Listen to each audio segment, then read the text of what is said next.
അസ്സലാമു അലൈക്കും വറഹ്മത്തുള്ളാഹി വബറകാതുഹു. അൽഹംദുലില്ലാഹി റബ്ബിൽ ആലമീൻ വസ്സലാത്തു വസ്സലാമു അലാ റസൂലിഹിൽ അമീൻ വഅലാ ആലിഹി വസഹ്ബിഹി അജ്മഈൻ. അമ്മാ ബഅദ്. ഇൻ ഉരീദു ഇല്ലൽ ഇസ്ലാഹ മസ്തതഅതു വമാ തൗഫീഖി ഇല്ലാ ബില്ലാഹ് അലൈഹി തവക്കൽതു വഇലൈഹി ഉനീബ്. رب اشرح لي صدري ويسر لي أمري واحلل عقدة من لساني يفقهوا قولي. أعوذ بالله من الشيطان الرجيم. بسم الله الرحمن الرحيم. يا أيها الناس اعبدوا ربكم الذي خلقكم والذين من قبلكم لعلكم تتقون. തമേവ ശരണം ഗച്ഛ സർവഭാവേന ഭാരത തൽപ്രസാദാത് പരം ശാന്തി സ്ഥാനം പ്രാപ്സ്യസി ശാശ്വതം. മണിമല ശ്രീ ധർമ്മശാസ്ത്ര ക്ഷേത്രത്തിൻ്റെ മഹത്തായ ജ്ഞാന ഉത്സവത്തിൻ്റെ ഭാഗമായി ഒരു മതപണ്ഡിതന്മാരുടെ സമ്മേളനമാണ് ഇവിടെ നടക്കുന്നത്. ചരിത്രത്തിൻ്റെ ഭാഗമായി തീരുന്ന ഈ മഹാസമ്മേളനത്തിൻ്റെ അധ്യക്ഷപദം അലങ്കരിക്കുന്ന ബഹുമാന്യരെ, ഇവിടെ പ്രഭാഷണങ്ങൾ നടത്തിയ വിവിധ മതങ്ങളുടെ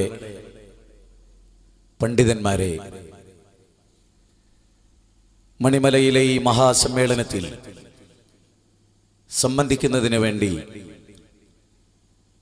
ഈ പന്തലിന്റെ ചുവട്ടിൽ കസേരയിലും റോഡരികിലും ഉച്ചഭാഷിണിയുടെ ശബ്ദം എത്താവുന്ന അകലങ്ങളിൽ നിൽക്കുന്ന സഹൃദയരെ, വളരെ ഗൗരവമായ ചിന്താബന്ധുരമായ ഒരു ചർച്ചയാണ് മാനവിക സൗഹാർദ്ദ സമ്മേളനം എന്ന് ഞാൻ വിളിക്കാൻ ആഗ്രഹിക്കുന്ന ഈ സമ്മേളനത്തിൽ നിങ്ങൾക്കെല്ലാം ഇത് ഉപകാരദായകമായി ഭവിക്കണം എന്ന് ഞാൻ ആഗ്രഹിക്കുകയാണ്. എല്ലാവരും സൂചിപ്പിച്ച ഒരു പോയിന്റിനെ ഒന്നുകൂടെ ഗൗരവമായ ചർച്ചയ്ക്ക് വരാൻ വേണ്ടി അമേരിക്കയിലെ മതമഹാസമ്മേളനത്തിൽ സ്വാമി വിവേകാനന്ദൻ പങ്കെടുത്തുകൊണ്ട് പറഞ്ഞിട്ടുള്ള വളരെ പ്രധാനമായ വാക്ക്, ലോകമതങ്ങളും ലോകദർശനങ്ങളും വിവിധ വീക്ഷണങ്ങളും ഒന്നിച്ചു മേളിച്ചിട്ടുള്ള രാജ്യമാണ് ഇന്ത്യ എന്ന് പറയുന്ന മഹാരാജ്യം. ഈ രാജ്യത്തെ പോലെ ലോകത്ത് മറ്റ് രാജ്യങ്ങളൊന്നുമില്ല. 10-ലധികം വരുന്ന രാജ്യങ്ങളിൽ മതപ്രബോധനത്തിന്റെ ഭാഗമായി യാത്ര ചെയ്യാൻ അവസരമുണ്ടായിട്ടുള്ള ഒരു എളിയ ഇസ്ലാമിക പ്രബോധകനാണ് ഈ ഉള്ളവൻ. ആ രാജ്യങ്ങളിലൊന്നും കാണാത്ത മനുഷ്യ സൗഹാർദ്ദം അത് നിലനിൽക്കുന്ന രാജ്യമാണ് ഇന്ത്യ എന്ന് പറയുന്ന മഹാരാജ്യം. സാധാരണയായി മതസമ്മേളനങ്ങളിൽ ഓരോ മതവിഭാഗങ്ങളും സംഘടിപ്പിക്കുന്ന അവരുടെ സമ്മേളനങ്ങളിൽ വ്യത്യസ്ത മത പണ്ഡിതന്മാരെ പങ്കെടുപ്പിച്ച് ചർച്ചകൾ നടക്കാറുണ്ട്. പല ചർച്ചകളും ഗൗരവമായ ചർച്ചകളായി മാറാറില്ല എന്നതാണ് വ്യക്തിപരമായി എൻ്റെ അഭിപ്രായം. ഏത് മതം സ്വീകരിക്കാനും നമുക്ക് അവകാശമുണ്ട്. ഏത് ദർശനങ്ങളുടെ വക്താവാകാനും നമുക്കിവിടെ സ്വാതന്ത്ര്യമുണ്ട്. നേരത്തെ ബഹുമാന്യനായ അയ്യപ്പദാസ് സ്വാമികൾ പറഞ്ഞിട്ടുള്ള വളരെ പ്രധാനമായ ഒരു വാക്ക്, കണാദമുനിയെക്കുറിച്ച് പറഞ്ഞപ്പോൾ ഞാൻ വൈശേഷികത്തിൽ കണാദമുനി വൈശേഷികവുമായി ബന്ധപ്പെട്ട് കണാദമുനിയുമായി ബന്ധപ്പെട്ട് ഒക്കെ നമ്മൾ പഠിക്കുമ്പോൾ നിരീശ്വരത്വം ഒരു മതമായി അംഗീകരിച്ചിട്ടുള്ള രാജ്യമാണ് ഇന്ത്യ. അഭിപ്രായ സ്വാതന്ത്ര്യങ്ങൾ അനുവദിച്ചിട്ടുള്ള രാജ്യമാണ് ഇന്ത്യ. നമ്മൾ ആരും ഇതുവരെ ഗൗരവമായി മതത്തെ സമീപിച്ചിട്ടില്ല. മഹാഭൂരിപക്ഷം വരുന്ന ആളുകളും എന്ന അഭിപ്രായക്കാരനാണ്. നേരത്തെ ഫാദർ മാത്യു സർ സൂചിപ്പിച്ച വളരെ മനോഹരമായ ഒരു കാര്യം, മതം പഠിക്കുന്തോറും മാനവിക മൂല്യങ്ങളുടെ ഉടമയായി അയാൾ മാറും എന്നതിൽ സംശയമേയില്ല. മതം ഒരു പ്രവൃത്തിയാണ്, ജീവിതമാണ്, പൂരിപ്പിക്കപ്പെടേണ്ടതാണ്, ആളുകളുടെ മനസ്സിൽ തങ്ങി നിൽക്കേണ്ടതാണ് മതം. മതാന്ധതയാണ് ലോകത്തിന്റെ ഏറ്റവും വലിയ ദുരന്തം. ലോകരാജ്യങ്ങളിൽ ക്രൈസ്തവ രാജ്യങ്ങളുണ്ട്, ഇസ്ലാമിക രാജ്യങ്ങളുണ്ട്. അതിനെല്ലാം അപവാദമായി നിൽക്കുന്ന വ്യത്യസ്ത മതങ്ങളുടെ സംഗമഭൂമിയായ രാജ്യമായി ഇന്ത്യ ഇവിടെ നിലനിൽക്കുന്നു. എൻ്റെ എല്ലാ അഭിപ്രായത്തോടും നിങ്ങൾ യോജിക്കരുത്, യോജിക്കണം എന്ന് പറയും ഞാൻ ആളല്ല. സ്വതന്ത്രമായ അഭിപ്രായം പറയുക എന്നുള്ളതാണ് സത്യസന്ധരായ പ്രബോധകരുടെ ബാധ്യത എന്ന് ഞാൻ വിചാരിക്കും. എൻ്റെ ഉള്ളിലൊന്നും എൻ്റെ പുറത്തു മറ്റൊന്നും പറയുക എന്നത് കപടതയാകുന്നു എന്ന് ഞാൻ വളരെ ഗൗരവമായി ചിന്തിക്കുന്നു, മനസ്സിലാക്കുന്നു. മതഗ്രന്ഥങ്ങളിലൂടെ യാത്ര ചെയ്യാൻ നാം ശ്രമിക്കുമ്പോൾ നാം കണ്ടെത്തുന്ന വളരെ പ്രധാനമായ കാര്യമുണ്ട്. ഒരൊറ്റ സ്രോതസ്സിൽ നിന്നാണ് മതങ്ങളുടെ മൗലികമായ എല്ലാ വിഷയങ്ങളുടെയും തുടക്കം എന്ന് കാണാൻ സാധിക്കും. മതമാണോ ഇവിടുത്തെ പ്രശ്നം? മതങ്ങളാണോ ഇവിടുത്തെ പ്രശ്നം? മതം മനസ്സിലാക്കാതെ, മതമനുസരിച്ച് ജീവിക്കാതെ, മതത്തിന്റെ പേരിൽ മുതലെടുപ്പുകൾ നടത്തിയവരാണോ നമ്മുടെ രാജ്യത്തിന്റെയും ലോകത്തിന്റെയും ശാപം? Pandit Jawaharlal Nehru glimpses of world ഹിസ്റ്ററിയിൽ പല വിഷയങ്ങളും ചർച്ച ചെയ്ത കൂട്ടത്തിൽ പറഞ്ഞിട്ടുള്ള ഒരു കാര്യം, ഒരു രാഷ്ട്രീയ പാർട്ടിയും പാർട്ടിയുടെ നേതാവിനോളം ചീത്തയല്ല. ആ വാചകം ഞാനിവിടെ ഉദ്ധരിക്കുന്നത്, രാഷ്ട്രീയ പാർട്ടികളും മത സംഘങ്ങളും ഒക്കെ രൂപീകരിക്കപ്പെടുന്നത് മൗലികമായ മനുഷ്യന്റെ നന്മ ഉദ്ദേശിച്ചുകൊണ്ടാണ്. ഇപ്പൊ ജീവകാരുണ്യ പ്രവർത്തനം, ഇവിടേക്ക് കയറി വന്ന എൻ്റെ ഉമ്മയുടെ പ്രായമുള്ള അമ്മ, അവരുടെ കണ്ണുകൾ നനഞ്ഞിരുന്നു. എന്തുകൊണ്ടാണ്? ഒരു ജീവകാരുണ്യ പ്രവർത്തനത്തിന് അവരെ പങ്കാളിയാക്കി എന്നതിന്റെ നന്ദിയാണ് അവരുടെ കണ്ണിലെ കാരുണ്യം എന്ന് നമ്മൾ തിരിച്ചറിയും. നേരത്തെ ദലൈലാമയെ ഇവിടെ ഉദ്ധരിച്ചു. മതം എന്ന് പറയുന്നത് കാരുണ്യമാണ്. കാരുണ്യ വിരുദ്ധ പ്രവർത്തനം മതമല്ല. ഞാൻ വളരെ ഗൗരവമായ ഒരു ചരിത്ര സംഭവം പറയാം. പ്രവാചക തിരുമേനിയെ നേരത്തെ ബഹുമാന്യനായ സ്വാമിജി ഇവിടെ ഉദ്ധരിക്കുകയുണ്ടായി. ലോകത്ത് ഏറ്റവും കൂടുതൽ തെറ്റിദ്ധരിപ്പിക്കപ്പെട്ടൊരു മതത്തിന്റെ പ്രതിനിധിയായിട്ടാണ് ഞാൻ നിങ്ങളുടെ മുമ്പിൽ നിൽക്കുന്നത്. പക്ഷെ എനിക്കുള്ള അഭിമാനം, ഞാൻ എന്തുകൊണ്ട് ഈ ക്ഷേത്രത്തിലേക്ക് ക്ഷണിക്കപ്പെട്ടു എന്നതാണ്. മനുഷ്യന്റെ മനസ്സാണ് വലുത്. മഹാത്മാഗാന്ധി, രവീന്ദ്രനാഥ ടാഗോറാണ് മഹാത്മാഗാന്ധി എന്ന് അദ്ദേഹത്തെ വിളിച്ചത്. മോഹൻദാസ് കരംചന്ദ് ഗാന്ധിയെ മഹാത്മാവ് എന്ന് വിളിച്ചത് ഗീതാഞ്ജലിയുടെ ഉപജ്ഞാതാവായ രവീന്ദ്രനാഥ ടാഗോർ. രവീന്ദ്രനാഥ ടാഗോർ വളരെ മനോഹരമായി മനുഷ്യരെ പഠിപ്പിച്ച വളരെ പ്രധാനമായ ആ രവീന്ദ്രനാഥ ടാഗോർ പേര് നൽകിയ മഹാത്മാഗാന്ധി, ആ ഭാഗം പറഞ്ഞിട്ട് ഞാൻ അടുത്ത് പറയാം. ആ മഹാത്മാഗാന്ധിക്ക് ഒരു കുട്ടി ഒരു പെൻസിൽ കൊടുത്തു. വളരെ ചെറിയൊരു പെൻസിൽ, ഉപയോഗിച്ച് തേഞ്ഞുമാഞ്ഞു പോയ ഒരു പെൻസിൽ. അത് നഷ്ടപ്പെട്ടപ്പോൾ മഹാത്മാഗാന്ധി അത് തിരയുകയാണ്, അന്വേഷിക്കുകയാണ്. ആകെ അസ്വസ്ഥനാണ് മഹാത്മാഗാന്ധി.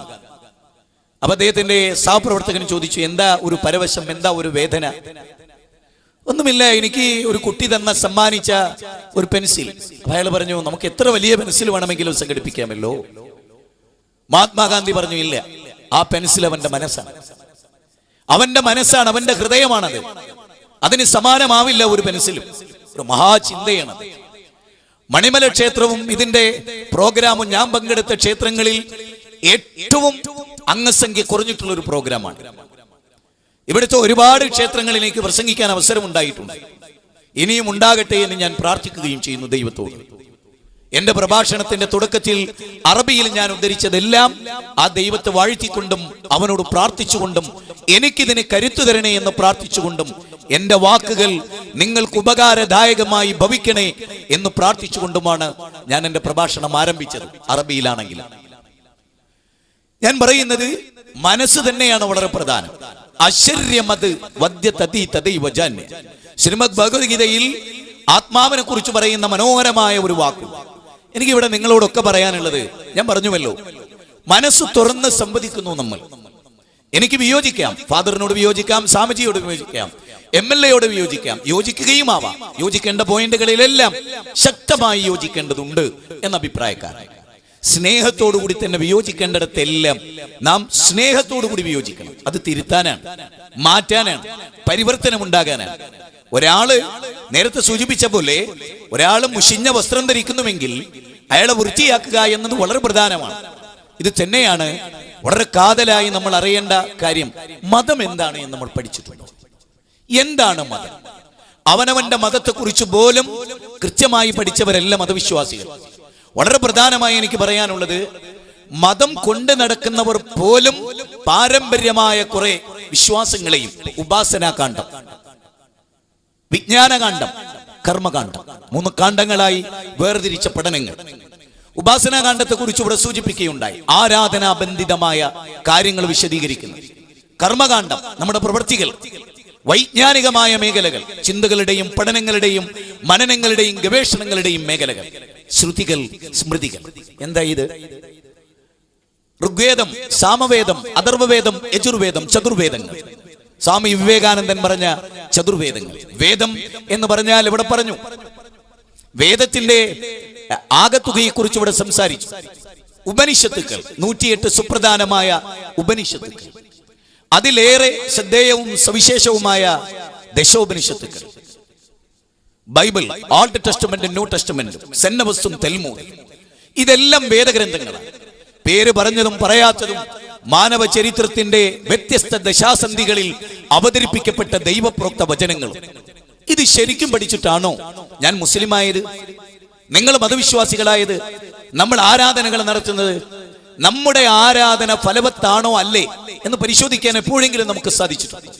എന്റെ വീട് നിലനിൽക്കുന്നത് ഹൈന്ദവ സഹോദരങ്ങൾ മാത്രമുള്ള ഒരു ഏരിയയിലാണ് ഞാൻ താമസിക്കുന്നത്. ഇപ്പോൾ ഞാൻ താമസിക്കുന്നത് മലപ്പുറം ജില്ലയിലാണ്. മുമ്പ് ഞാൻ ബാലുശ്ശേരിയിലായി. ഇപ്പോഴും ഞാൻ അങ്ങോട്ട്, എന്റെ തറവാട് നിലനിൽക്കുന്ന ബാലുശ്ശേരി പ്രദേശം. ഗോപാലൻകുട്ടി മാഷ് കേസരിയുടെ പത്രാധിപരാണ് എന്റെ അയൽവാസികൾ. എല്ലാ ആദർശങ്ങളുമുള്ള, ഹിന്ദുമതത്തിൽ തന്നെ അവാന്തര ചിന്തകളുള്ള എല്ലാവരും എന്റെ അയൽവാസികളാണ്. അവരുടെ നടുവിലാണ് ഞാൻ. ഫാദർ സൂചിപ്പിച്ച വാക്കാണ് എനിക്കിപ്പോഴും ഓർമ്മ വരുന്നത്. എന്റെ പ്രവർത്തനം മറ്റുള്ളവർക്ക് ഉപദ്രവകരമായി വരരുത്. എനിക്ക് എന്റെ ആദർശം ജനങ്ങളോട് പറയാം, എന്റെ ആശയം ശക്തമായി വാദിക്കാം.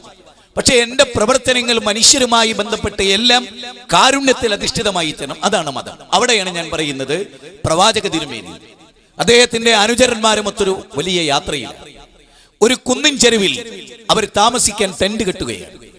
പ്രവാചക തിരുമേനിക്ക് താമസിക്കാൻ ഗുരു എന്ന നിലയിൽ അവർ അദ്ദേഹത്തിന് ടെന്റ് കെട്ടി പ്രവാചകൻ അവിടെ നിൽക്കുമ്പോൾ നല്ല തണുത്ത രാത്രിയാണ്. പ്രവാചകൻ ദൂരെ ശ്രദ്ധിച്ചപ്പോൾ അവര് അഗ്നിക്ക്, അതായത് തീയിട്ടുകൊണ്ടിരിക്കുന്നു. അവർക്ക് തണുപ്പിൽ നിന്ന് രക്ഷപ്പെടാൻ വേണ്ടി പ്രവാചകൻ ഓടുകയാണ് അവരുടെ അടുത്തേക്ക്. പ്രവാചകൻ ആ അഗ്നി കണ്ട പ്രദേശം പരിശോധിക്കുകയാണ്. അപ്പൊ ഉറുമ്പുകൾ ചാലിട്ട് ഇങ്ങനെ സഞ്ചരിക്കുന്നുണ്ട്. പ്രവാചകൻ കോപാകുലനായി, ആരാണ് ഈ അഗ്നി ഇവിടെ ഇട്ടത്? ആരാണ് ഈ തീ ഇവിടെ കൊളുത്തിയത്? അത് അണയ്ക്കാൻ വേണ്ടി പ്രവാചകൻ വൈകാരികമായി ആവശ്യപ്പെടുകയും. എന്നിട്ട് പ്രവാചകൻ ചോദിച്ചു, നിങ്ങൾ ആരും കണ്ടില്ലേ ഈ ഉറുമ്പുകൾ ഇതുവഴി സഞ്ചരിക്കുന്നത്? അവരുടെ പാതയാണത്, അവരുടെ സഞ്ചാരപഥമാണത്. അവിടെ അഗ്നിക്കിരയാക്കിയത് ശരിയായില്ല. ഒരു ഉറുമ്പ് പോലും അഗ്നിക്കിരയാകാതെ ആ അഗ്നി അണച്ച് ശാന്തതപ്പെടുത്തിയതിനു ശേഷമാണ് പ്രവാചകൻ അവിടം വിട്ട് അദ്ദേഹത്തിന്റെ ടെന്റിലേക്ക് മടങ്ങിയത്. ഈ പ്രവാചകനെ ലോകം കാണുന്നത് ഭീകരവാദത്തിന്റെയും തീവ്രവാദത്തിന്റെയും അടയാളമായിട്ടാണ്. ഞാൻ ഉറച്ചു വിശ്വസിക്കുന്ന വളരെ പ്രധാനമായ കാര്യം, രാമൻ, രാമായണത്തിലെ രാമൻ, വാൽമീകി മഹർഷിയുടെ രാമൻ, വിദ്യാവാചസ്പതി വി പനോളി പ്രഗത്ഭമായ രാമനെ കുറിച്ച് എഴുതിയിട്ടുള്ള ഒരു ബുക്കുണ്ട്. പലതവണ ഞാൻ ആവർത്തിച്ച് വായിച്ചിട്ടുള്ള രാമനെ കുറിച്ചുള്ള, ശ്രീരാമനെ കുറിച്ചുള്ള പഠനങ്ങൾ. രാമൻ എന്ന പദത്തിന്റെ അർത്ഥം രമ്യത ഉണ്ടാക്കുന്നവൻ എന്ന്. രണ്ടുപേർ തെറ്റി നിൽക്കുന്നുവെങ്കിൽ അവർക്കിടയിൽ സൗമ്യത ഉണ്ടാക്കുന്നവൻ, അതാണ് രാമൻ എന്ന പദത്തിന്റെ അർത്ഥം. അയോധ്യ എന്ന പദത്തിന്റെ അർത്ഥം യുദ്ധമില്ലാത്ത ഭൂമി. അയോധ്യ യുദ്ധമില്ലാത്ത ഭൂമി, ഇന്നത് സംഘർഷഭൂമിയാണ്. ആരതിനെ സംഘർഷഭൂമിയാക്കി? നേരത്തെ സൂചിപ്പിച്ച മതാന്ധത ബാധിച്ചവർ എന്ന് ഞാൻ പറഞ്ഞാൽ നിങ്ങൾ എന്നോട് യോജിക്കും. തമ്മിൽ ചൊല്ലാനല്ല മതം, തമ്മിൽ കഴുത്തിറക്കാനല്ല മതം. എനിക്കൊരു വിശ്വാസത്തെ ചോദ്യം ചെയ്യാം. ആ വിശ്വാസിയുടെ വിശ്വാസം തെറ്റാണെന്ന് എനിക്ക് പറയാം. പക്ഷെ ആ വിശ്വാസിയുടെ വിശ്വാസത്തെയോ വിശ്വാസമൂർത്തിയെയോ ആരാധനാ കഥാപാത്രയോ തകർക്കാനോ ചീത്ത പറയാനോ എനിക്ക് അവകാശമില്ല. എന്റെ വിശ്വാസത്തിന്റെ ന്യൂനതകൾ നിങ്ങൾക്ക് തിരുത്താം. ഇന്ത്യൻ ഭരണഘടനയുടെ ആമുഖം ഇന്ത്യൻ കോൺസ്റ്റിറ്റ്യൂഷന്റെ ആമുഖം, ഫണ്ടമെന്റൽ റൈറ്റ്സ്, മൗലികാവകാശങ്ങൾ, അതിന്റെ 25, 26, 27 ആർട്ടിക്കിളുകളിൽ മനോഹരമാണ്. ഏതു മതം എനിക്ക് സ്വീകരിക്കണം. ശ്രീനാരായണ ഗുരു എവിടെ ഉദ്ധരിക്കപ്പെട്ടു? അരുവിപ്പുറം എവിടെ ഉദ്ധരിക്കപ്പെട്ടു? ഒരു ജാതി, ഒരു മതം, ഒരു ദൈവം, മനുഷ്യനെ എന്ന പ്രഖ്യാപനം ശ്രീനാരായണ ഗുരുവിൻ്റെതായി. ശാരദ പ്രതിഷ്ഠ നടത്തി, ശിവലിംഗ പ്രതിഷ്ഠ നടത്തി, കണ്ണാടി പ്രതിഷ്ഠ. ജാതീയതക്കെതിരെ, വിഭാഗീയതക്കെതിരെ, മതവിദ്വേഷങ്ങൾക്കെതിരെ ശക്തമായി പടപൊരുതി. മതവിദ്വേഷമില്ലാതെ സോദരത്തേനവ എന്ന മാതൃസ്ഥാനമാണിത് എന്ന് അദ്ദേഹം പാടി. ആ വരികളോട് ഉദ്ധരിക്കപ്പെട്ടു. ഞാൻ ആ ഭാഗത്തേക്ക് കടന്നു പോകുന്നില്ല. ഏറെ ചർച്ച ചെയ്യേണ്ട കാര്യങ്ങൾ. എനിക്കൊരു അപേക്ഷയുണ്ട്, എല്ലാവരും മതത്തെ ശരിക്ക് പഠിക്കാൻ നമ്മൾ ശ്രമിക്കണം. അപ്പോൾ നമ്മൾ ആചരിക്കുന്ന പലതും മതമല്ല, നമ്മൾ വിശ്വസിക്കുന്ന പലതും മതമല്ല, നമ്മുടെ ഈശ്വര വിശ്വാസം ശരിയല്ല എന്ന് നമുക്ക് മനസ്സിലാക്കാൻ സാധിക്കും. ഞാൻ ആ ഭാഗത്തേക്ക് നിങ്ങളുടെ ശ്രദ്ധ ക്ഷണിക്കുകയും, നാളെ ഞാൻ ജീവിച്ചിരിപ്പുണ്ടാകുമെന്ന് പറയാൻ, ഇന്ന് ഈ പ്രഭാഷണം പൂർത്തിയാക്കുമെന്ന് പറയാൻ എനിക്ക് സാധ്യമല്ല. നിങ്ങൾ എന്നെ ക്ഷണിച്ചുവെങ്കിലും ഒരു കാര്യം വളരെ പ്രധാനമാണ്. ഈ സദസ് പടച്ചതമ്പുരാൻ, പ്രപഞ്ചത്തിന്റെ നാഥൻ, ദീദീവികൻ, വിരാട് പുരുഷൻ, ഹിരണ്യഗർഭൻ, ലോകത്തിന്റെ തമ്പുരാൻ, അതീശാധികാരി, അവൻ മുമ്പേ തീരുമാനിച്ചതാണ് ഈ സംഗമം. ഈ സംഗമത്തിൽ ആരൊക്കെ ഉണ്ടാവണം, ഈ സ്റ്റേജിൽ ആരൊക്കെ ഇരിക്കണം, ആരൊക്കെ സംസാരിക്കണം എന്നത് മുമ്പേ ഉള്ള അവന്റെ തീരുമാനം. ആ തീരുമാനത്തിന്റെ പൂർത്തീകരണം ഞാൻ അവനെ സ്തുതിക്കുന്നു. മണിമലയിലെ ക്ഷേത്ര സമ്മേളനത്തിൽ യഥാർത്ഥ മതം ഉദ്ഘോഷിക്കാൻ എന്നെ തെരഞ്ഞെടുത്തതിന് ഞാൻ ആ ഈശ്വരനെ, അള്ളാഹുവിനെ സ്തുതിക്കുന്നു. എന്നെ ക്ഷണിച്ച ഇതിന്റെ സംഘാടകരോട് നന്ദി പറയുകയും ചെയ്യും. മതം, ദൈവം അവതരിപ്പിച്ച പ്യൂർ മതം, പ്രപഞ്ചത്തിന്റെ നാഥൻ അവതരിപ്പിച്ച പ്യൂർ മതം. നമ്മുടെ മുമ്പിലൂടെ ഒഴുകിപ്പോകുന്ന 6 ജലകണികകളെ H2O, 2 ഹൈഡ്രജനും ഓക്സിജനും കൂടിച്ചേർന്ന് വെള്ളമുണ്ടാക്കി ആര്? ഈ മഹാപ്രപഞ്ചത്തിന്റെ നാഥൻ. നമ്മളൊക്കെ ആരാധിക്കുന്ന ആരാധ്യന്മാരില്ലാത്ത കാലത്ത് ആകാശഭൂമികളെ സംവിധാനിച്ച അതീശാധികാരിയായ ദീദീവികൻ, വിരാട് പുരുഷൻ, ഹിരണ്യഗർഭൻ, അവൻ അവതരിപ്പിച്ചൊരു മതവിടെയുണ്ട്. ഒന്ന് ആലോചിച്ചു നോക്കൂ. മനുഷ്യരില്ലാത്ത ഒരു കാലഘട്ടം ലോകത്തിന് കഴിഞ്ഞുപോയി. നേരത്തെ സൂചിപ്പിക്കപ്പെട്ട അമ്പലങ്ങളിലെ ശങ്കുലിയും ചർച്ചിലെ മണിയടിയും പള്ളിമിനാരങ്ങളിലെ ബാങ്കുലിയും ഒന്നിച്ചു മുഴങ്ങാത്ത ഒരു കാലഘട്ടം ഉണ്ടായിരുന്നു ലോകത്തിന്. അന്ന് മതവിശ്വാസികളില്ല, നിരീശ്വരവാദികളില്ല, മനുഷ്യരേയില്ല. പക്ഷെ ഒന്നറിയണം, നരവംശ ശാസ്ത്രജ്ഞന്മാർ വളരെ മനോഹരമായി പറയുന്നൊരു കാര്യമുണ്ട്.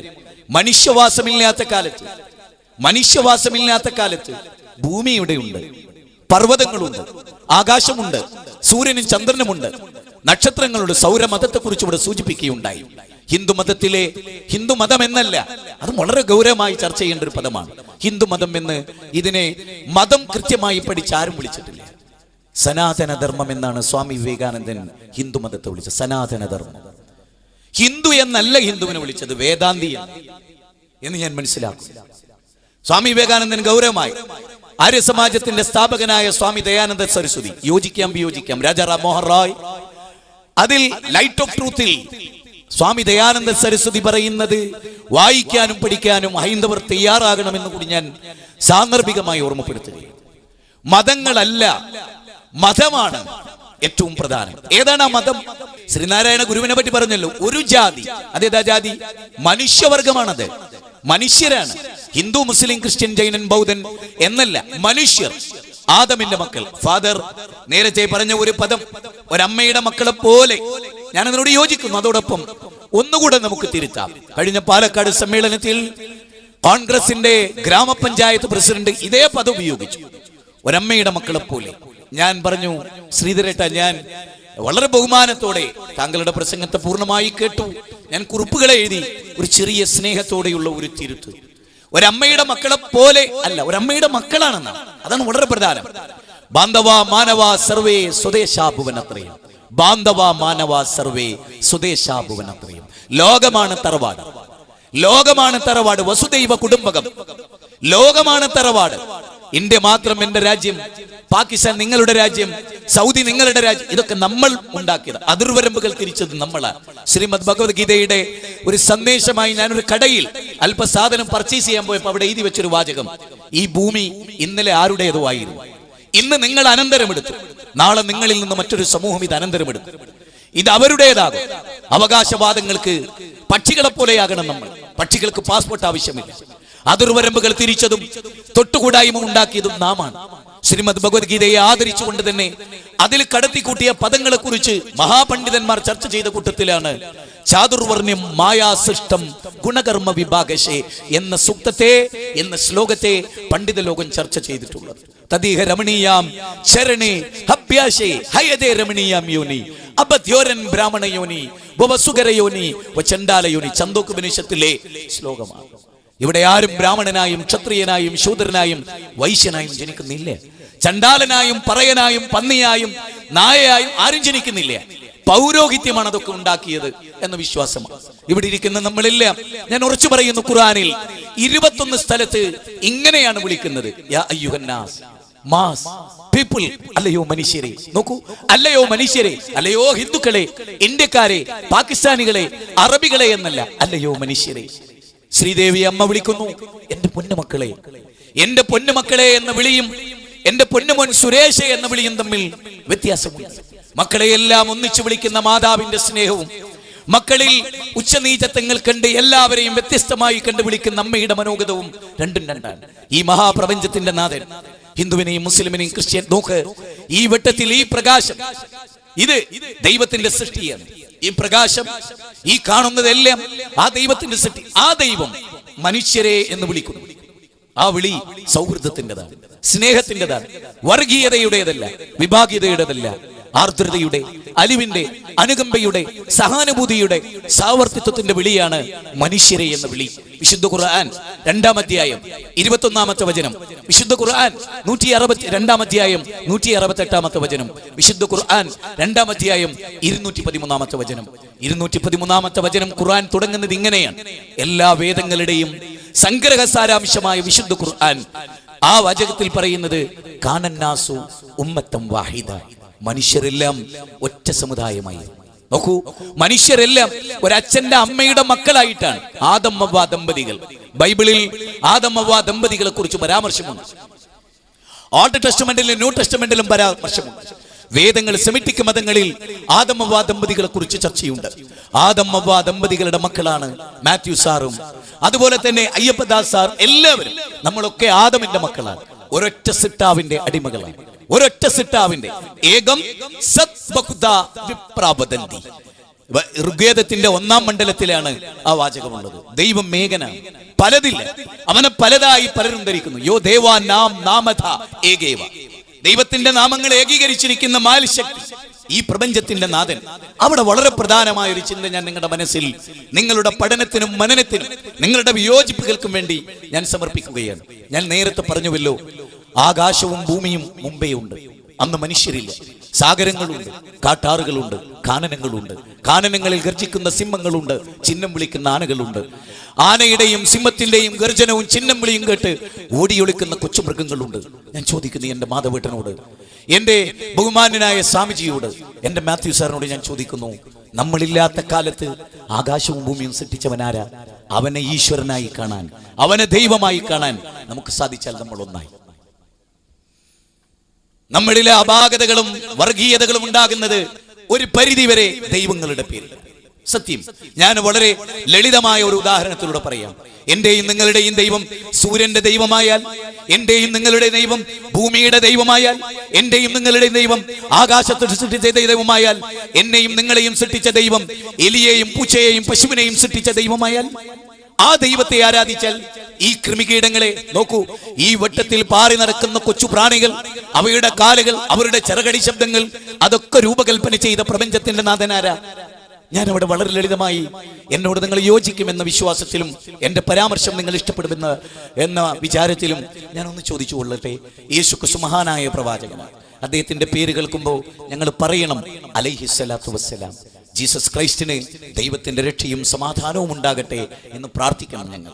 മോസസ് പ്രവാചകന്റെ പേര് കേൾക്കുമ്പോ, മൂസാ നബിയുടെ പേര് കേൾക്കുമ്പോ, 10 കമാൻഡ്മെന്റ്സിന്റെ പ്രവാചകന്റെ പേര് കേൾക്കുമ്പോ അലൈഹിസ്സലാത്തു വസ്സലാം എന്ന് ഞങ്ങൾ പറയണം. ഞാൻ ചോദിക്കുന്നു, യേശു ക്രിസ്തു ഈ ഭൂമുഖത്ത് പൂജാതനാകുന്നതിന് മുമ്പ് കന്യാമറിയമുണ്ട്. അവർ വായു ശ്വസിച്ചു, അവർ വെള്ളം കുടിച്ചു. ആര് നൽകിയവർക്ക് ഈ വെള്ളം? ആര് നൽകിയവർക്ക് ഈ വായു? ആര് നൽകിയവർക്ക് ആന്തരിക അവയവങ്ങൾ? ആര് നൽകിയവർക്ക് കണ്ണും കാതും? ആ ശക്തി ആരാണ്? ആദവും ഹവ്വായും സൃഷ്ടിക്കപ്പെട്ടത് സ്വർഗത്തിലാണ് എന്ന് വേദം. അതിനു മുമ്പ് സ്വർഗത്തെയും ആകാശത്തെയും ഒക്കെ പ്രതിഷ്ഠിക്കുന്നതിന് മുമ്പ് ഈ സൃഷ്ടിനാഥൻ, ആ സൃഷ്ടിനാഥൻ പണ്ടേ ഉള്ള എന്നൊന്നുമുള്ള എല്ലാം നിയന്ത്രിക്കുന്ന, ഇപ്പൊ നിങ്ങൾക്കറിയാം മോഹൻജൊദാരോ ഹാരപ്പൻ സംസ്കാരം, ആ സംസ്കാരത്തെ കുറിച്ച് പഠിച്ചിട്ടുള്ള A.D. പുസൽക്കാർ, പ്രഗത്ഭനായ ഉത്ഖനന ഗവേഷകനാണ് A.D. പുസൽക്കാർ. അദ്ദേഹം പറയുന്നത് ഒരൊറ്റ രൂപവും ആ മോഹൻജൊദാരോ സംസ്കാരത്തെ ഇളക്കി മറിച്ചപ്പോ ഒരൊറ്റ രൂപവും, ഉദാഹരണം നിലവിളക്ക്, ബിംബം, അതുപോലെ പിന്നെ യേശുക്രിസ്തുവിന്റെ ഒക്കെ നമ്മൾ കാണുന്ന രൂപങ്ങൾ, അല്ലെങ്കിൽ അതുപോലെയുള്ള ആരാധന മൂർത്തികൾ ഒന്നും കണ്ടെത്തിയില്ല എന്നത് മോഹൻജൊദാരോ ഹാരപ്പൻ സംസ്കാരത്തിൽ ജീവിച്ചവർ രൂപങ്ങളില്ലാത്ത, സ്വാമിജി ഒരു ഭാഗം സൂചിപ്പിച്ചു പോയി, അരൂപി എന്ന് പറഞ്ഞുകൊണ്ട് സൂചിപ്പിച്ചു പോയ ഒരു ഭാഗം, രൂപങ്ങളില്ലാത്ത സാക്ഷാൽ പ്രപഞ്ചത്തിന്റെ നാഥനെയാണ് അവരാരാധിച്ചത് എന്നതിന്റെ ഏറ്റവും വലിയ തെളിവാണ് എന്ന് A.D. പുസൽക്കാർ രേഖപ്പെടുത്തുന്നു. മൗലാന ആസാദിന്റെ കൃതികളിൽ 103-ാമത്തെ പേജിൽ ആസാദും പറയുന്നു, അന്ന് ആരാധിച്ച, നിങ്ങൾ നോക്കൂ, ഓം അസദുമാ സദ്ഗമയ തമസുമാ ജ്യോതിർഗമയ മൃത്യുമാ അമൃതംഗമയ ഓം ശാന്തി ശാന്തി ശാന്തി. ആ പദം ഓം എന്ന് പറഞ്ഞാൽ സാധാരണ ആളുകളുടെ ഒരു ധാരണ വരും, അത് RSSന്റെയോ സംഘപരിവാരങ്ങളുടെ ഒരു ചിഹ്നമാണ് ഓം എന്ന തെറ്റായ ധാരണ. സംസ്കൃത നിഘണ്ടു, വിശ്വവിജ്ഞാന കോശം, ന്യൂ എൻസൈക്ലോപീഡിയ ബ്രിട്ടാനിക്ക, ഇതെല്ലാം പരിശോധിച്ചാൽ കാണാം ഓം എന്ന് പറഞ്ഞാൽ പരബ്രഹ്മവാചകമായ പ്രണവമന്ത്രം. നമ്മുടെ പ്രോഗ്രാമിന്റെ തുടക്കത്തിൽ നമോ നാരായണ, നാരായണ എന്ന പദത്തിന്റെ അർത്ഥം ഞാൻ വായിച്ചു മനസ്സിലാക്കിയത് നരകൃത ശുഭാശുഭഗ്രാഹി ആയിട്ടുള്ളവനാരോ അവൻ, മനുഷ്യന്റെ മനസ്സിലെ നന്മയെയും ശുഭവും അശുഭവുമായ കാര്യങ്ങളെ അറിയുന്നവൻ, മനുഷ്യന്റെ ഹൃദയത്തിന്റെ വിചാരവികാരങ്ങൾ അറിയുന്നവൻ എന്നാണ് ആ പദത്തിന്റെ അർത്ഥം.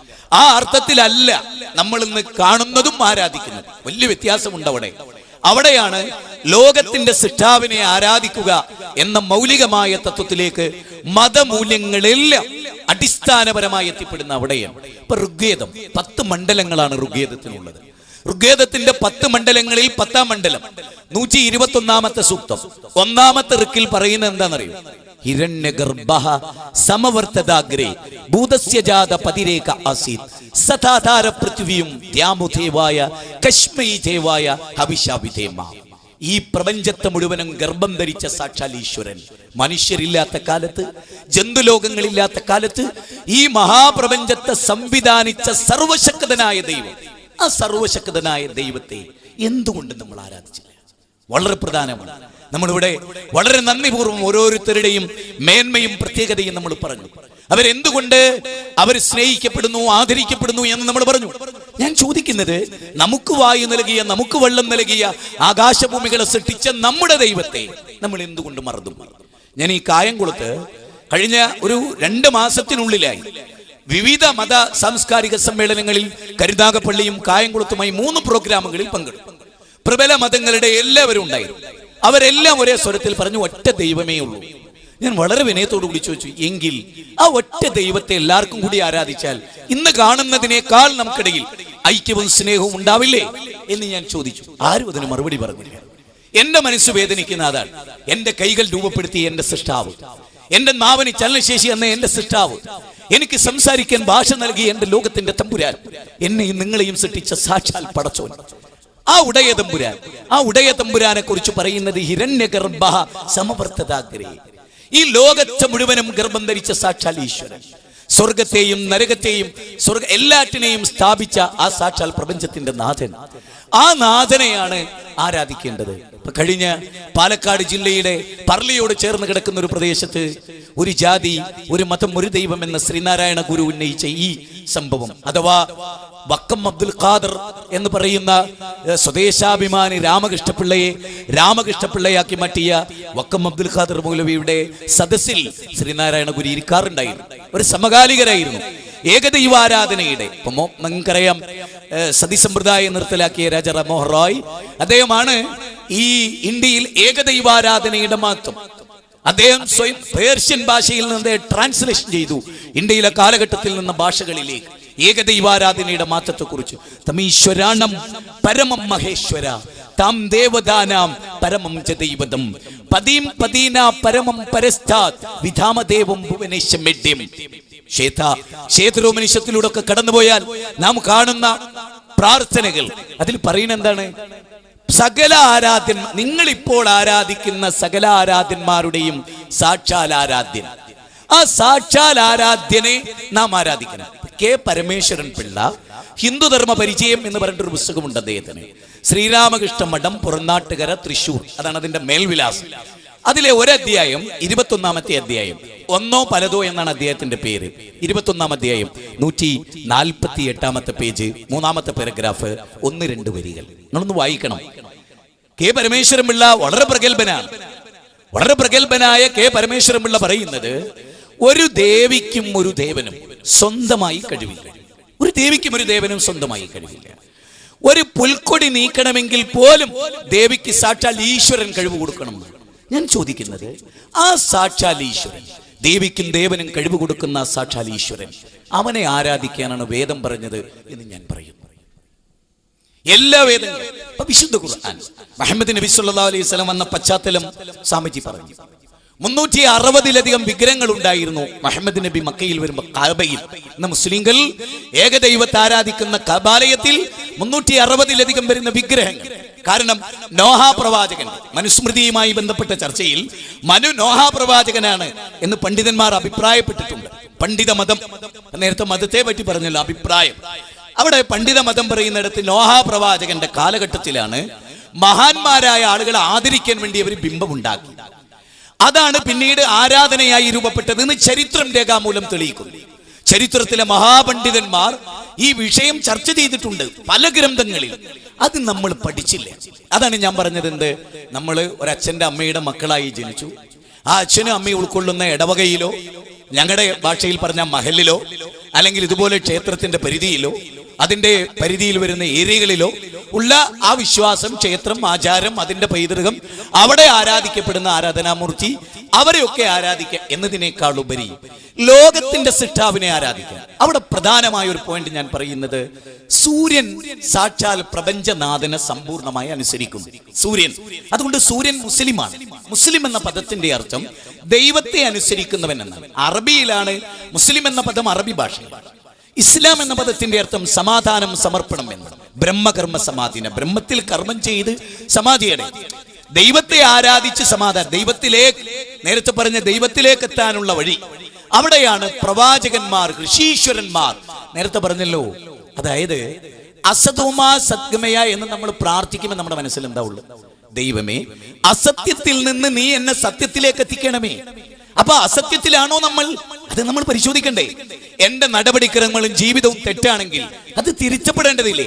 അത് തിരുത്തുന്നത് മറ്റൊരാളായി എന്നതുകൊണ്ട് അത് വർഗീയതയാവില്ല, വിഭാഗീയതയാവില്ല. ഞാൻ പലപ്പോഴും ചിന്തിക്കാറുണ്ട്, കേരളം ഏറ്റവും കൂടുതൽ വലിയ തിന്മ മദ്യപാനത്തിലാണ്.